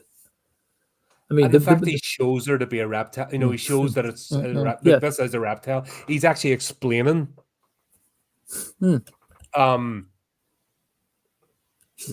It's like, but it's not. She's a lizard. Look, bottom half of a snake. Yes. It's what an awesome looking character. And it's like from things that I mean, there's something about the rabbit. The rabbit is evil, almost to a play, almost to where it's crazy. No, The mermaid. No, The the rabbit. mermaid. Don't forget, What? what was the rabbit doing? The rabbit was doing everything, and it was going to cry and ask. It was That going. was It the was going to cry test. because it wanted sweets, and they gave it sweets. And the next time you Yes, see it, the but that rabbit was is the there test because they're yeah, reenacting the scene in the hospital. yeah, manic They're eyes leaping around, yes, exploding into more rabbits. but the test was let out. If she passed the test, Mm, no problem. yeah, mm. And But I think that would be the reward for passing the test. Does that make sense? it does make sense. But it's They like, would have the replacement for their daughter yeah, and live yeah, happily that was the for as feeling. long It's until they heal. yeah, But she failed the test. Not only did she fail the test, her husband failed the test. husband paid the ultimate price, I believe. Well, they both did. If he didn't, he should have She got done. eaten too, but she got to Oh watch God, her. she did. She did, didn't she? She Yes. just got to say like it was our fault. We were everything that was wrong. She shouldn't have And once died, she but she died. confessed, she got her She punishment. died. She died because we loved her too much. It's like, did you really? Yeah, It wasn't love, it was just but indulgence. Yeah. yeah, but it's I got kind of like the same feeling from Delicious, the second one. But like I said, that would have It's been like a good that. one if they hadn't messed up the ending. Yeah, that was also Same thing. punishment. Punishment. Yes. There is no He was given the test yeah. when he looked in the pool or the That was it. jar That was and his he saw test. the mermaid that looked like Eva. That was his test. Oh, well, I can't look after Hmm, this. I'm gonna go move on with my life. I'm hmm, gonna apologize for my transgressions. His transgression was leaving his hmm, hmm. fiance for Yeah, Eva in the first place. but I'm still. I've got to be honest. I'm still confused about that one. But this is like despair. It's like there's no punishment in despair. There's just a really sad bloke Yeah. who comes across as being completely by himself with no friends. Because And besides D, the only person you actually see him talking to is his agent, yeah. who basically turns around and says, "Look, you've got to get this film because you've got to get this film role that I've put out for you. Because if you don't, I'm not going to be your agent anymore." Yeah, that's it. The contract Hmm. ends. Yeah. And that's fair enough. And that was almost like a side plot of it didn't matter. Hmm. But the fact was that the wife had all the money and took the Yeah. money with her. And basically, what they're saying is he was not going to be able to look after the animals anymore. Yeah, it's like you're not going to be able to live in this big apartment, which means you're not going to have all these animals. It's like it's the only. It's like apart from the end, it's the only time during the episode where you actually see him you see any trace of emotion go across his face. The Yeah, shock until because he he. suddenly realizes However, he's not going to be able to that's not keep the. true because when he takes Medusa home, that's what kickstarts Oh him yeah, into yeah. taking the part Mm, or going for the audition. He has turned down every audition. He got to a point of complete despair, as the mm. title says, and he wasn't taking auditions anymore. He'd just given up. Medusa kickstarted him again to actually want to live life and not go through the motions. And even though he failed the audition, the point was that he was prepared to try again.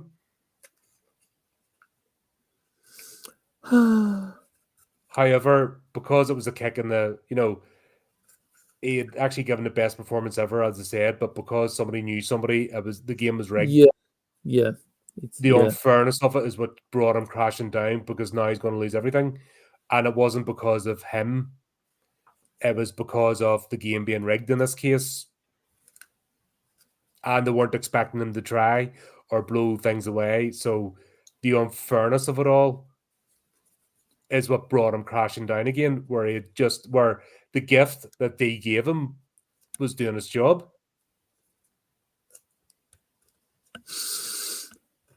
And that's the tragedy of this one. It's a pure Greek tragedy. That's what they've done. They've taken the premise of the Greek tragedy and just put it in an anime, and it works beautifully.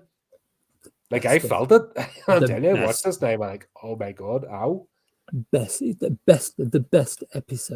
episode of the four of them, without a doubt. The only thing that makes me sad is that when you've got a good episode, it's like this was really good, this was really good, this is so good, this is really good, and you don't just like sit there and pick at it and pick all the bad bits out of it because there were so few. Yeah, because this was really, and Leon wasn't really involved in this. See, another plus. Mhm.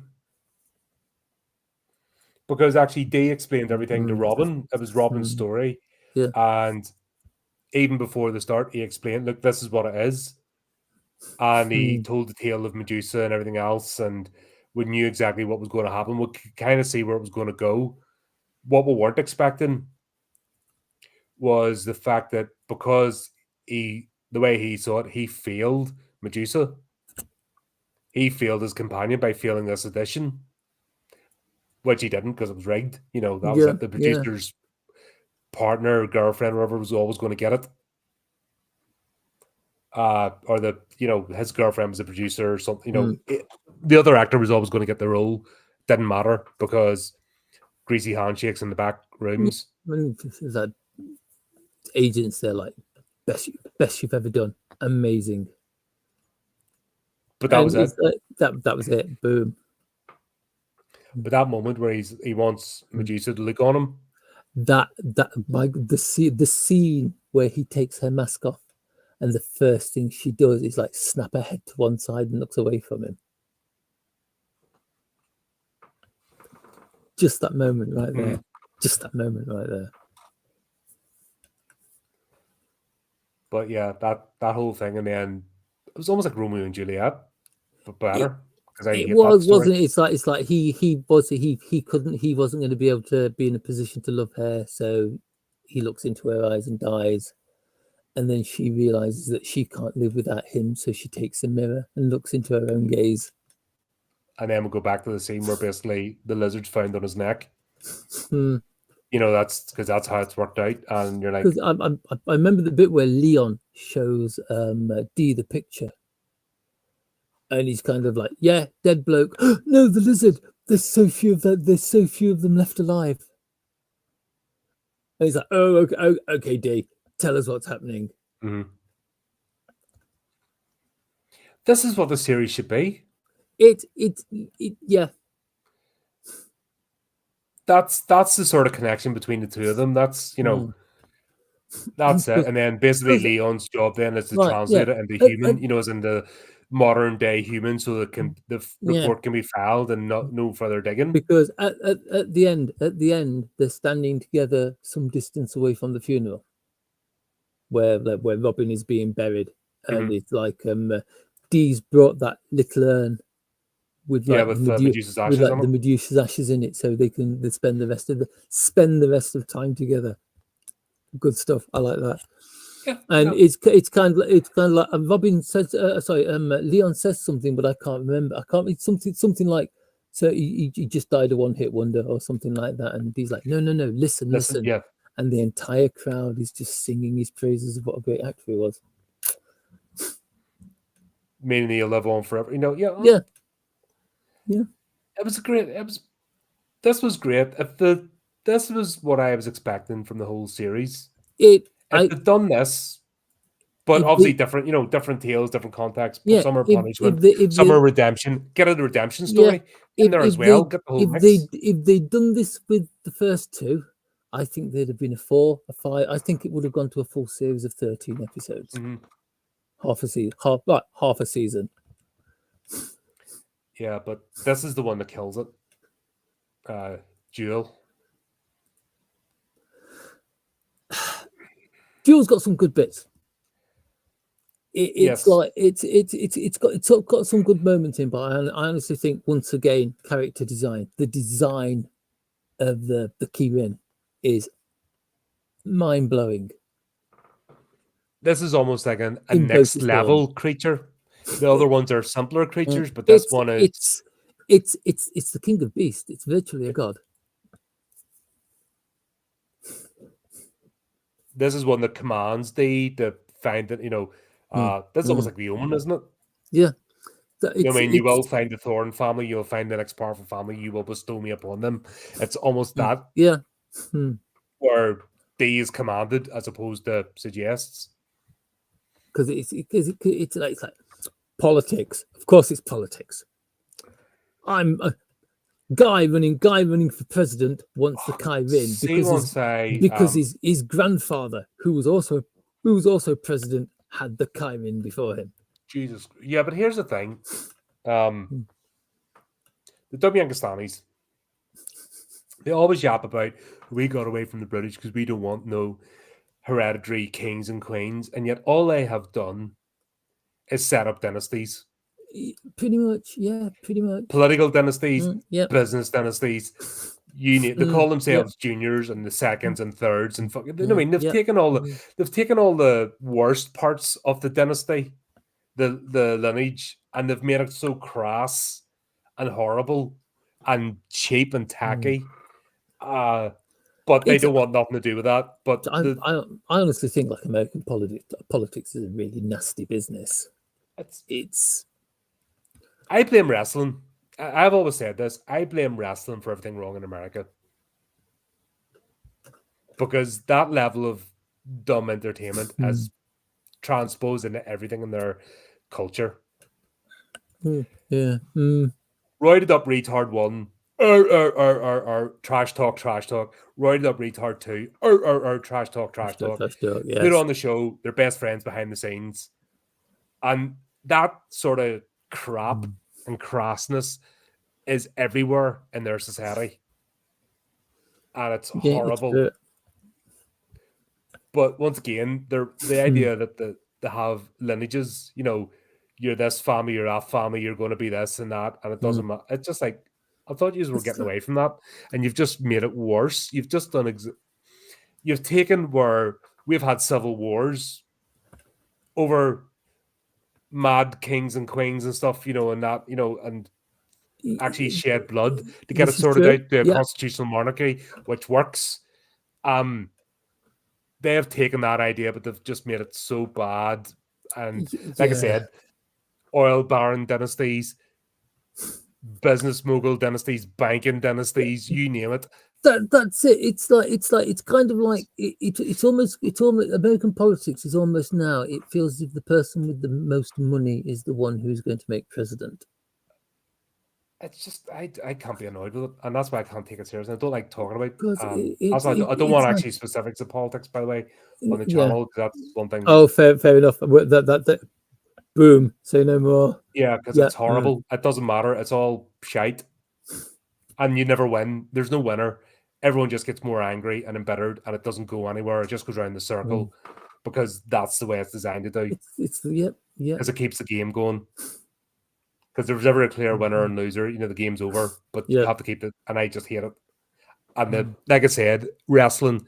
If you think of, we know, and they've even told you, wrestling's a stage show. Yes. But you have borderline religious zealots that'll still tell you to this day that it's real. And that's the scary part. I may know one of them. Do you know what I mean? And it's you can't not talk to that person. You can't have a discussion with that. That is a zealot. That is they're just one step away from strapping a fizzing backpack to themselves and going boom. That's the sort of mania. And that has transposed across into everything. If you think of their idol worship of celebrities and politicians, it's just that sort of religious zealotry. And if you think of the people that moved to that country, it was all the religious zealots that scared the shit out of normal countries. They're the ones that all left. It wasn't the best and brightest that left. It was fucking politics that nobody wanted to do anything to do with because they were scary people. And then the flourished and bred. And then you just see it today. This episode, I'm just like, oh no, I don't want to deal with this. Once I started talking about presidents and stuff and senators and seeing the American flag, I'm like, I was out. Like, I was out of this episode. I've got to be like that was the moment when I'm like, wait a minute, where's this set? Yeah. So because the first 3 episodes have done it so well. This could have been Chinatown in Tokyo, Chinatown in Eastern Lebanon. It could have been Chinatown in London. It could have been Chinatown anywhere. That was the fantasy setting. And that's what I like about these type of stories that anime does so well. It's been said several times that it's in Chinatown, but it's never actually explained Chinatown where. And it didn't matter. Because what they were doing was opening up the lore. Like I said, D is a Dr. Lau or a Fu Manchu character. Actually, I think he's more Dr. Lau. Yeah, 'cause He's the he's facilitator. yeah. Because I think it would have worked just as well if like Leon had been like a better character in the front and Dee was just kind of like in the back, Yeah. moving and shaking things along. Or just being the exposition that comes and explains, okay, this is what's happened. After they established a relationship in the first episode, this is where this is all screwed up because that's the weak link in this is Leon's character because they just messed him up. They take him back to the start every episode, and it's stupid. Apart from the third one, Yeah, he actually seems to have caught up to speed. But I like I say, by the time we get to the fourth one, he's slept again. yeah, and that's so frustrating because you're like, hold on, we've had this character, but where the fuck are they doing with the character building? They've just taken back to the fucking square one again. It's like, oh, fucking piss off. But yeah, it's kind of like I thought it was Leon giving the opening dialogue of this, and it wasn't. It was Kelly. So we get introduced to Kelly's character. So he's going to be the point of view character of this. It's like I honestly think it's like Kelly and oh god, what's his name? Roger. Roger, yeah. They're just as bad as each other in this. Oh, Kelly's he's a broken person. It's like what you were saying earlier about zealots. Mm-hmm. Kelly is the zealot in Kelly's this. the Grand Vizier. He's the guy. He's the guy with the vision. Mm-hmm. He's the guy who's going to make his vision come true. And Robert's the puppet. Roger's the puppet. Roger is the puppet. Roger is the face. Roger is the money. Roger is the voice. Mm-hmm. As I said, he's the Grand Vizier character. He's the actual villain. He's going to take Roger and he's going to put him in the big house, in the big chair, in the big office. And they're going to use one of Dee's pets to do it. Or Dee's pet sees the opportunity. He's like, I'm getting in this. Dee, I command you. This is where the difference in tone for this one. I absolutely love that bit. The bit where Dee basically turns around and says, "It's like you don't. It's like you don't come into here and you choose to purchase a Kyrin. The Kyrin chooses its own master." Yeah, that was the next level, but also it was a bit of a. This is what I was hoping they were building up to subtly throughout if they got the freaking tone right. Yeah, the series. This is what they're building up to: the fact that you don't come in to pick a pet. You are sending out a signal to the ether. That's why you go out them back doors, and you don't go into this dimension. You're going out to whatever you have done, for good or ill. It's sent out so strong a message that something hears you. Yeah, and Dee is a conduit. That's all he is. He is the puppet master.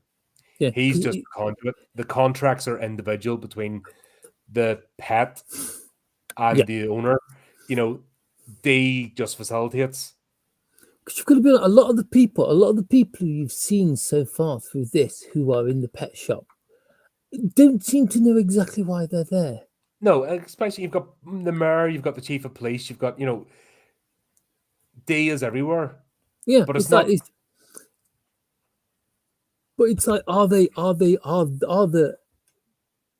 air quotes regular animals that he sold them actually regular animals? We don't know. Or is there more going on in the back? We need to know these things. But we're not going to because we're not going to because that was the mystery of.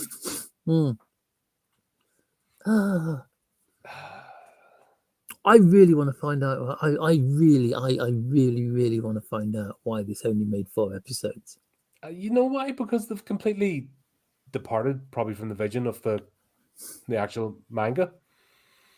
They've departed from the vision because it's so all over the place. Like, this could not go out. You would get pissed off with this 13 episodes of it. Like, I was getting annoyed. Yeah, because it kind of went. It started strong, went downhill a little bit, peaked, and now it's going downhill again. Yeah. So they don't have good writers. I mean, every show, no matter what it is, whether it's animated whether it's live action, whatever, they all have good episodes and bad episodes. But the overall theme, when you have the overall theme that ties it together, that's what keeps you invested in a Yeah. series.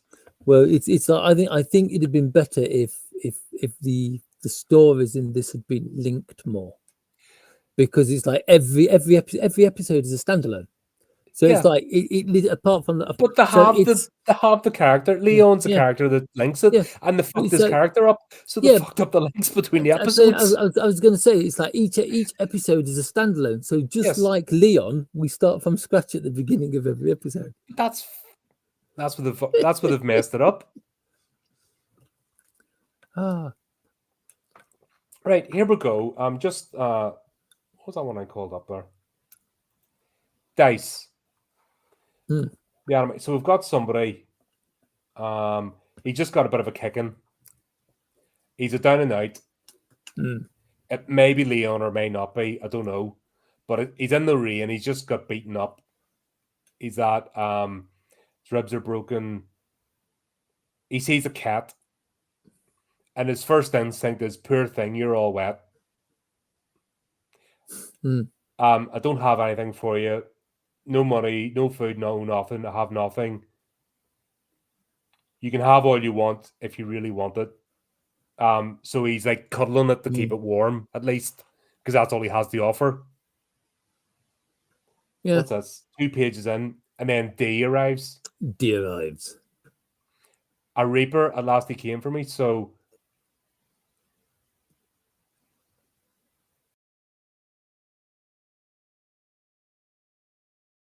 yeah, so the cat, there's a communication between him and the kitten. Between D and the kitten, right? Yeah. D's about to walk away, but the cat looks back and looks at D. D turns around and offers umbrella over this guy that's down and out, and then next thing you know, he's in the hospital. So there you go. There's his test. He's down and out at his lowest ebb. He just got the crap knocked out of him, but he decides to offer warmth and shelter to one of D's pets. And that's what made the decision for him to be saved, or else he'd be in an alley, found dead the next morning. There's 3 pages of an anime. I've just read live. That's the story that is meant to be told, which is what we're missing out here. Yeah. God, it happens far too much where they change it. I wonder why they changed it. I honestly do wonder why they changed it, because it's like, it's been dumb yankified. That's why this has been going on, and it's got worse because once again, the dumb Yankistanis, it has to be their way or no way. That's just their pig-headedness. But as far as I can tell, the entire thing, the manga itself, is set in LA Chinatown. But it doesn't matter where it's. Once again, that's the thing about universal stories. If you're telling a universal story with proper characterization, and you're going to, and the whole point of fantasy is you step outside this world. Yes, you can have references so it looks like this world, but you're not operating in here and today. That's the beauty of it. And they're telling universal stories using a magical conduit. And horror stories are always a warning. And these are this is true horror. It's a warning of our behavior, because that's the whole point of horror stories. It always has been. And then they take this one and they just make it completely this world, these politics, this thing, and no, it just takes you out of it. And this is the most Americanized version, because all the rest of them, it could be anywhere. You're in Day's world, if that makes sense, when you're watching them, so you can leave this world. But this is not. This is strongly in a specific place, and it really does take you out of the fantasy side of it. If you think about fantasy series and stuff, they try and set them in specific cities and they make it all about that, they don't last very long. No, they don't. They don't, because that's not the point. Whenever it's a made up name of a city, and it's very ambiguous where you are. That's why those shows tend to last longer, because everybody can resonate. But when you remove that and you make it about a specific place, Shogun's actually a good example. It You could easily lose that if you didn't understand Japanese culture, and that you could really be lost in that. But because such a powerful story is told through it, you're there. But there's every opportunity for that show to lose you, if that makes sense, because it's Gotcha. so specific and it's almost borderlining on events in history. And if you start to look into it, you go, well, that didn't happen. And that's where people, or that's not right, because that place is Mm. there and they're moving to here. That doesn't make sense. And that's where they lose you. The last time I watched Shogun, it got Richard Chamberlain in it. Oh, God, that was it. Yeah, that was the original The series. the original television series. That's I've read the aged all book. right, Though. actually. But the new one, the recent one, there's quite. I haven't seen it. I've read the It's book. decent. It is. Hmm. But once again, they've done it so well with the storytelling that even though it's set in feudal Japan and it's borderlining on actual events in history, they keep the story that is just outside the world. Hmm. If that makes sense. So they're not Yes. using actual characters; they're based on characters. Like Blackthorn, for example, it wasn't the character wasn't called Blackthorn, so that's where they managed to separate the story. Where the minute you give it a real world character's name, or Toranaga, if it wasn't actually Toranaga, it was based on somebody else loosely. But if they had called him that name, you're locked in to Yeah. that in that world, and then it takes you out of the universal story. Where by shifting slightly, phasing slightly the out of reality and out of the actual world, it becomes a universal story, and you can get on board with it. This episode doesn't do that; it does the opposite, and that's where it falls down. What was that said? Yeah, in 2 elections' time, you'll be president or something. Yeah, 8 years. But Years.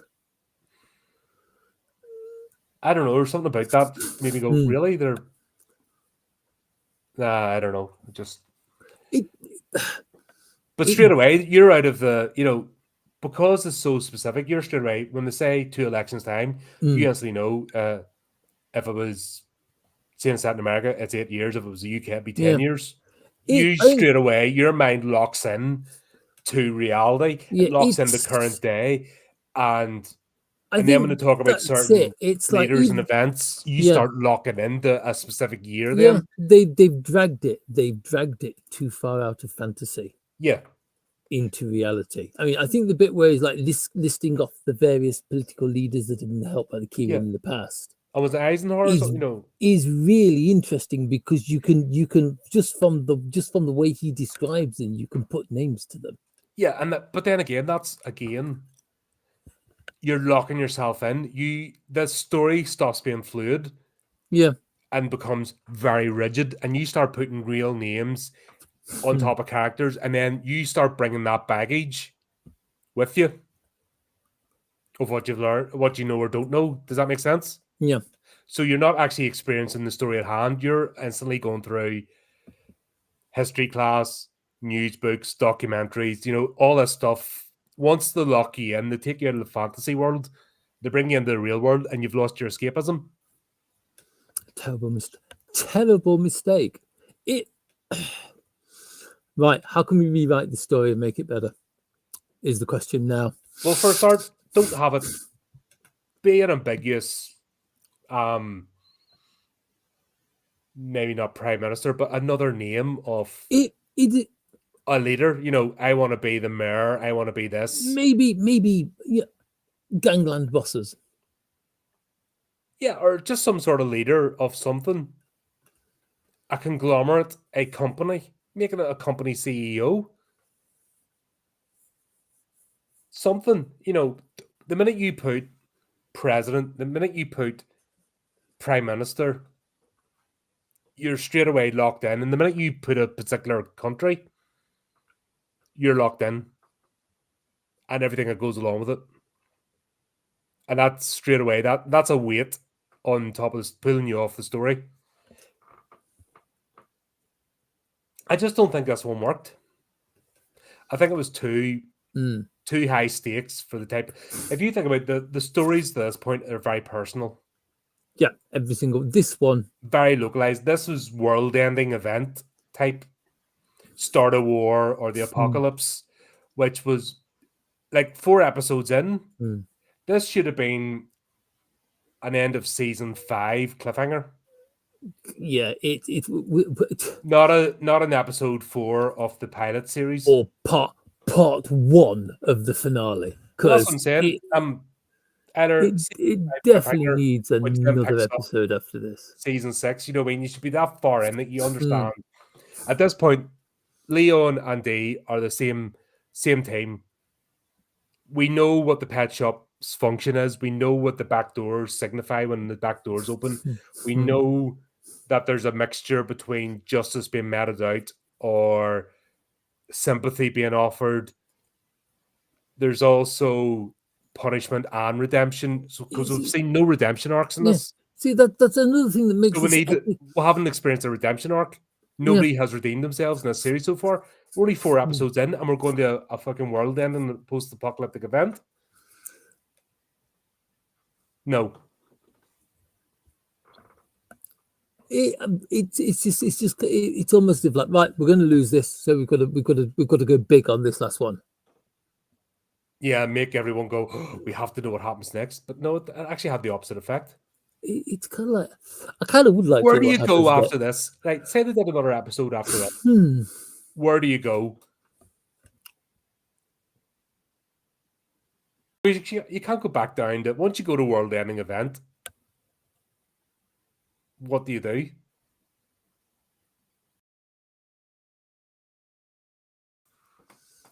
Yeah. You go to a circus tent, same as they did in Heroes.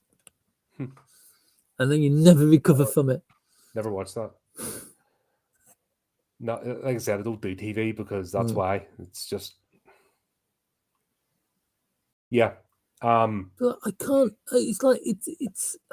He could have been making him governor or something. You know what I mean? It could have been a lower position, right? Whose story is it anyway? Because it's really, really confusing as actually who the main character is in this.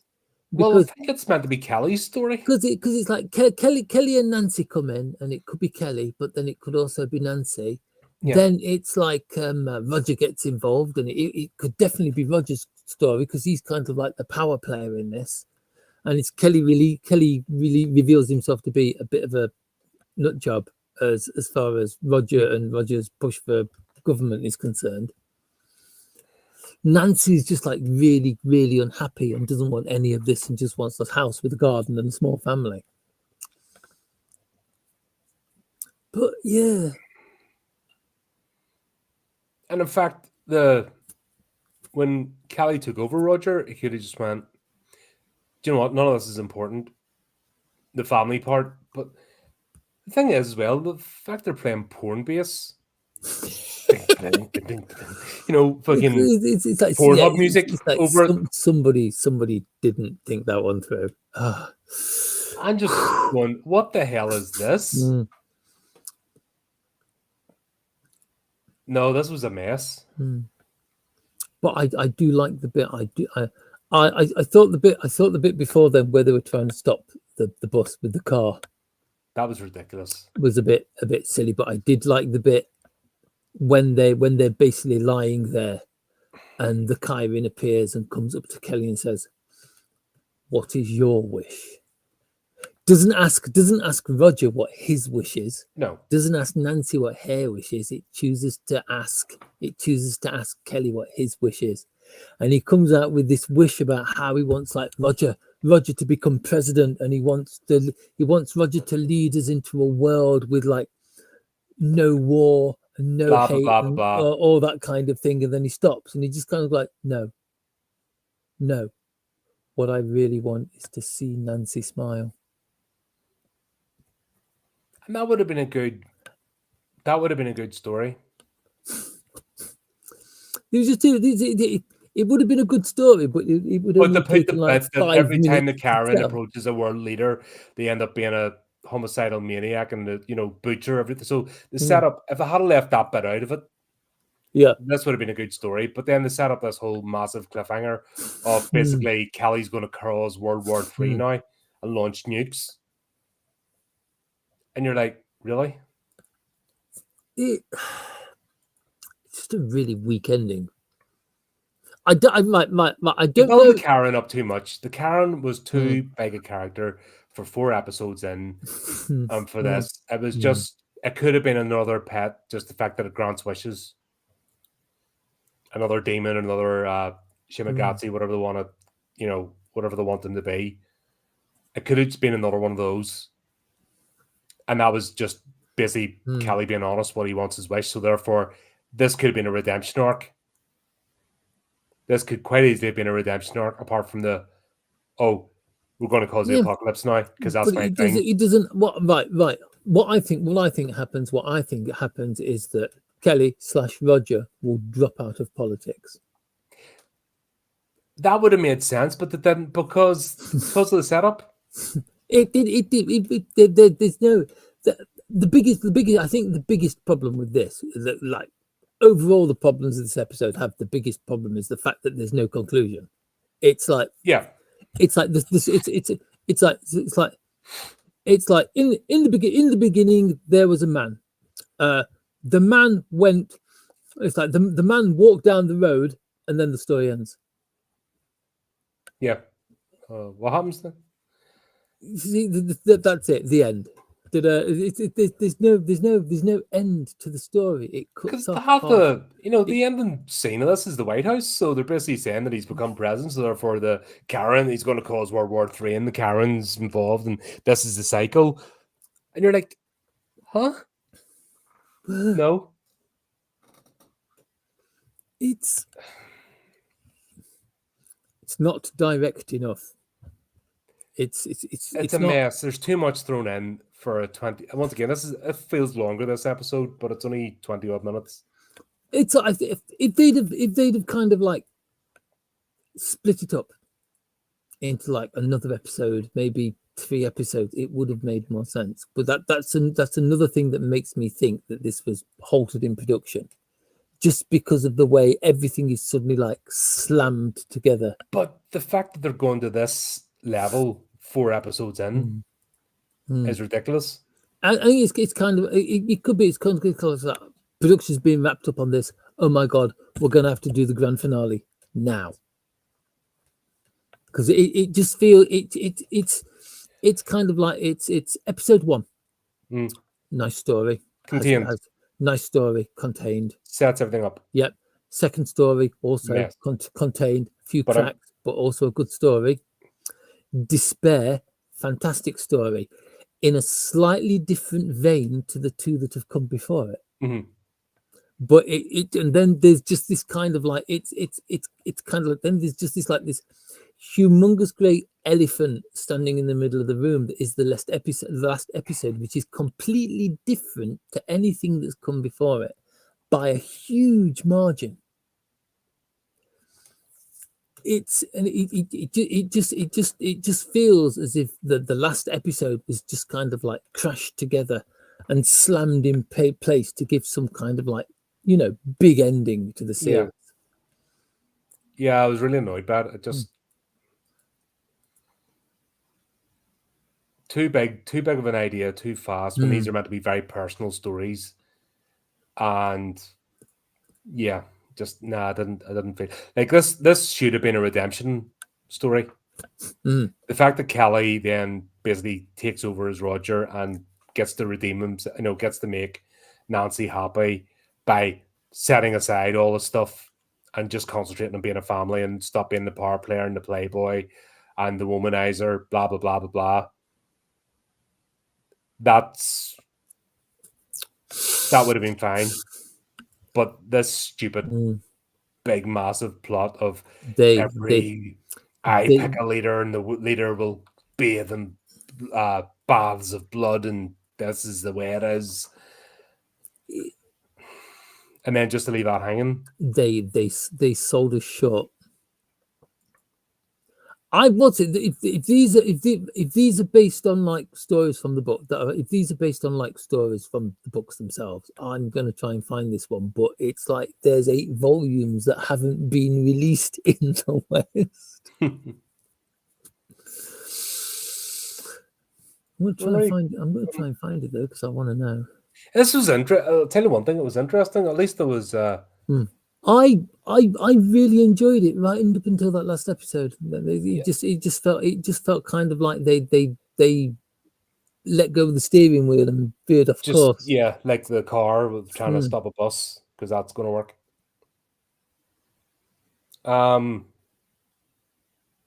Shame. I don't know if I think this would have been brilliant if they had a tidied up Leon. Leon's a weak link in it. Yeah. Tidy his character up, use him properly. This would have been fantastic. And it could have went on for ages. It's one of the. It's the. It's those tales, those universal human tales. Yeah, it's like resonate with everybody. Right. 4 episodes has left me wanting more. The last the last episode is the weakest of the lot. The last episode is without a doubt. But like we've already stated, it's like I don't think there's a television series or a book series or any computer game series. I don't think there is any series that doesn't have at least one terrible episode, terrible volume in it. Yeah, it's just that's the nature of things. But all I have to do is tidy it up, and this could have got better. This could have got better, and we would have got invested. Like I was invested in D. I didn't see D as an evil character. D was a great character. D had got enough common sense that they were believable, but also enough mystery as well. And I just love the fact that D was everywhere. On all levels of society. He's one of them openly known people. It doesn't matter where he was, there was someone there who knew him. And had been to the pet shop. It was that sort of there's a beauty to that. A person you could trust unless your name is Leon. Yeah, like he's they just needed to fix his character. They had him sorted. The first episode had him sorted. Yeah. And then they completely changed them. That was weird.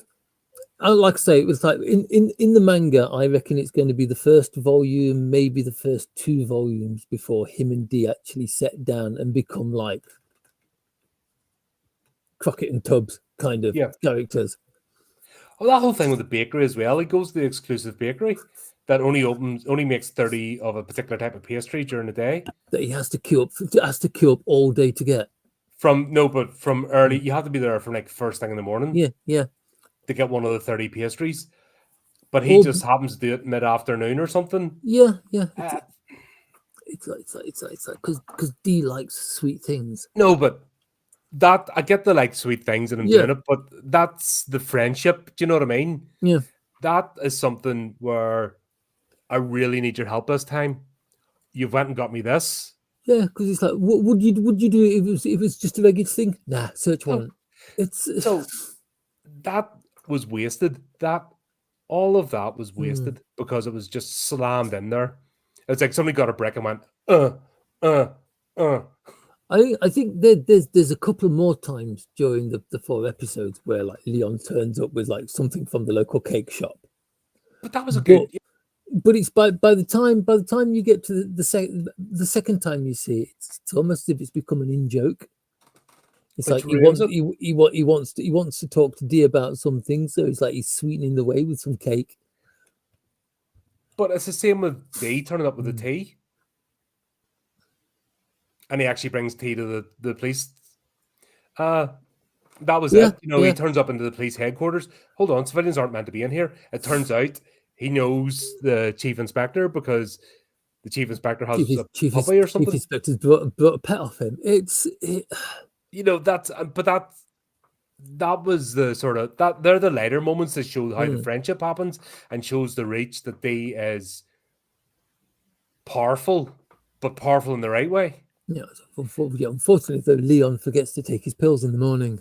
But all of that is wasted. There are little subtle hints that would work in a longer running series, but they need Leon to actually be a character and not a sledgehammer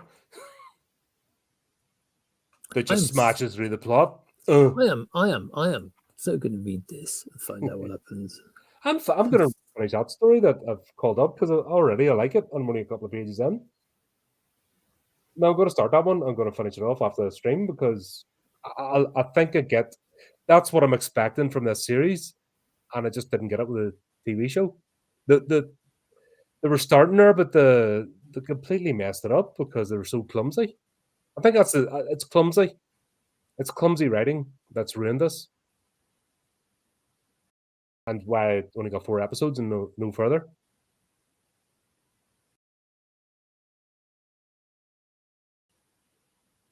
But there you go. Still fun to look at. It's something out of the ordinary, and we're not just doing the generic stuff. Like I say, not so much the last episode. Maybe the bit where you first meet the Kairin, and maybe the scenes with the Kairin in, but it's like the Karen granting wishes, not Karen setting up world leaders to bathe in blood. Leave the bathing in blood bit of world leaders out. And the Karen being a device to grant wishes, and Kelly actually being honest with himself at the moment of death, saying what his wish is actually to make Nancy happy. There you go. There was a redemption arc. That was enough. It's just a shame they carried it on. But it's like right. Does it work as horror? The entire thing, all 4 episodes, the entire thing. I think so. Horror is a warning. It does. We've done a stream. The horror and morality. We've done a whole stream, a discussion about the moral messages in horror stories and why they came into being. And this fits in perfectly with that. This fits in with the grim fairy tales. This fits in with horror stories from the dawn of time. It's a warning to humanity. Don't go into the basement by yourself. Don't read from the book Bound in Human Flesh, Written in Human Blood. You don't do those things. It's silly. It's only going to lead down bad places. Don't make literal wishes of the evil leprechaun you've locked in when you've already got it locked in the iron safe. Hit the killer 20 times in the head, not just once, and go around expecting it to be done. It's all that sort of stuff. It's don't go off the beaten path. That's what horror stories are about. Stick to the roads. Don't go on. There's a reason the roads were built was because it's to prevent against predators. You don't get eaten by the wild boar or tusked by the wild boar or the bears if you're on the path, because they avoid those places because people. It's all that. It's our way. Storytelling's always been our way to figure out and impart information as opposed to lessons, because who do we tell stories to initially? The young. You can't draw the Venn diagram and you can't give the Excel spreadsheet or the PowerPoint presentation to young people. It just goes over their head. That's why they're, children use stories. Don't stick your head down the well. You'll fall in, but you make up a story of goblins being down there. Hence, kids stay away from the open portals where they can fall down and break their necks. It's all that sort of stuff. And this fits in perfectly. Like I said, we've seen it with loads of series. It's that whole careful what you wish for, or you get tested. And if you fail the test, bad things happen. If you pass the test, you learn something about yourself and be a better person and carry on. It's stories as old as time. It's just so clumsy. They missed it. They missed a great thing here. I would have loved to have seen this series. I could easily watch it just for entertainment. Yeah. Oh well, but there you go. That was fun. Yeah, I enjoyed this one. Yep. No, and enjoyed talking about it as well. It's that's one thing. It wasn't boring. That's the worst. That That was a problem I had with Deep Bloodlust. For me, the first half of Deep Bloodlust was very boring. Yeah. But it's like there was just enough. There was just enough in there was just enough in this, just enough suspense, just enough like questions being asked to keep. It's like I say, the first one, the first one had me on the edge of my seat. What's going to happen next? The second one was the same. The third one was like the horror element is there, but it's like you say, it's a tragic kind of horror. Mm. And the last one would have worked if they'd Taking it to world-ending apocalypse yeah, side of it, 'cause that was a bit much. they kept the politics out of it. Yeah. He could just been a high-flying businessman, just always focused on the Yeah, job. And then womanizing and not, he's married his wife out of convenience and because the family's put them together, but he's not really loving her. She's only staying out of him because loyalty and shame. Kelly's carrying a secret torch for her, but will never act on it because of loyalty to his friend. And his final wish being to make her happy. That would have been brilliant. And easily contained, but the threw too much. Just threw too much at it. Yeah, I think because the fourth episode is so like it's shoddy. It's shoddy storytelling. I mean, because it's so because the story is so badly told in places, it kind of like weakens the blow that there is in the fifth. Yeah, and it kind of sours, But sours the rest of them because that's the last one you'll remember. Yeah, but I've got a feeling like when I read through the manga, it's going to be like, why didn't they animate this one? Why didn't they animate this one? Yeah, it would have been. Yeah, I don't understand that about adaptations. Just adapt the material. Don't make up your own. Use what's there. You're just transferring it to another medium, and guess what? People will be happy. This need, especially directors of I'm telling my own story when they're adapting something, pisses me off no end.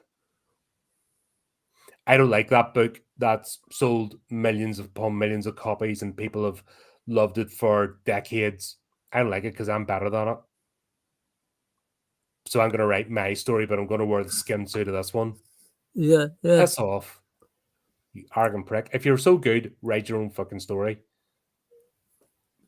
Don't start me. This will be a 5-hour stream with me. Who could I be thinking of that I've been talking about recently? I couldn't imagine. I've just opened up chapter 1 of the Pet Shop of Horrors, and there's a guy. It's like, please take care of it in the future. It's like, if you do not follow the rules of the contract, the store will not be held liable for anything that happens. Says D. Yes, I understand. Says the man walking out. Don't let it see light. Don't let it touch water, and don't feed it after midnight. Please take care of it in the future and shower it with affection forever. Also, what is that bat thing that Dee's got sitting on his shoulder all the time? I don't know, but do you know what I was waiting for? I was waiting for the bat thing to land on Leon's shoulder. And I was waiting for that to be a moment. Yeah, which never came because it's kind of like I was kind of that like, was what I was waiting for. Building up. The relationship builds up. They'll eventually Leon walks in the shop, the bat flies from Dee's shoulder. The land in Leon's shoulder. I bet would have been the turning point. I bet you any money that was going to happen either at the end of episode 5 or sometime during episode 6. Do you know what I'm saying? It's kind of like it's one of the questions. It's like this is a horror. Do we need a cute mascot? Doesn't do any harm. At the end of the day, we've got the front of the shop. And actually, the bat thing serves as a hint of there's weird and wonderful available. And the fact, once again, it didn't ground it in the real world until the 4th episode. So any of these creatures are possible. We just accepted it because, like I said, it's just shifted slightly away from the real world. It was the 4th episode, just goes clunk. Yeah. You're now in downtown LA in the 20th century. Deal with it, pigs. it's kind of like everything was all right. It's And like, if you work it out, you'd probably tell exactly which president they're thinking of. yeah, You know, that's that. You know what I mean? That it's like daughter, brilliant, delicious, brilliant, despair, brilliant, duel, bag of spanners. yeah, That's just it. It's like, if you think, when they're going like, oh yes, these world leaders have had the key in, and it's like they go through the list, and it's like, well, we know who that is, we know who that is, we know who that is. Oh, God, we definitely know who that last one is. yeah. So we're now going to see who they're pointing to, and you're And just it's like, like no, that's you're right. every You're suspension of disbelief. every single one of them is kind of like war or disaster, and it's like, Yeah, nah, didn't like it. shame, big shame, terrible end for too short a series. Yeah, but there you go. I'm sure we'll find something. I like these off the cuff ones that aren't really well known. Mm. I do. I like the, because we can do all the main ones that everyone talks about. But what's the fun in that? These little interesting ones are cool. But there you go. Flea, thanks as always for coming on. It's great to talk with these. Pleasure as always, sir. And thanks for everyone. By the way, folks, I see you lurking about there. Don't be afraid to say hello in the chat. We do say hello back. It's been very quiet tonight, but thanks for turning up anyway. And it just leaves me to say, until next time, keep updated with the channel, do the types of things, and remember to keep it creepy, keep it horrific.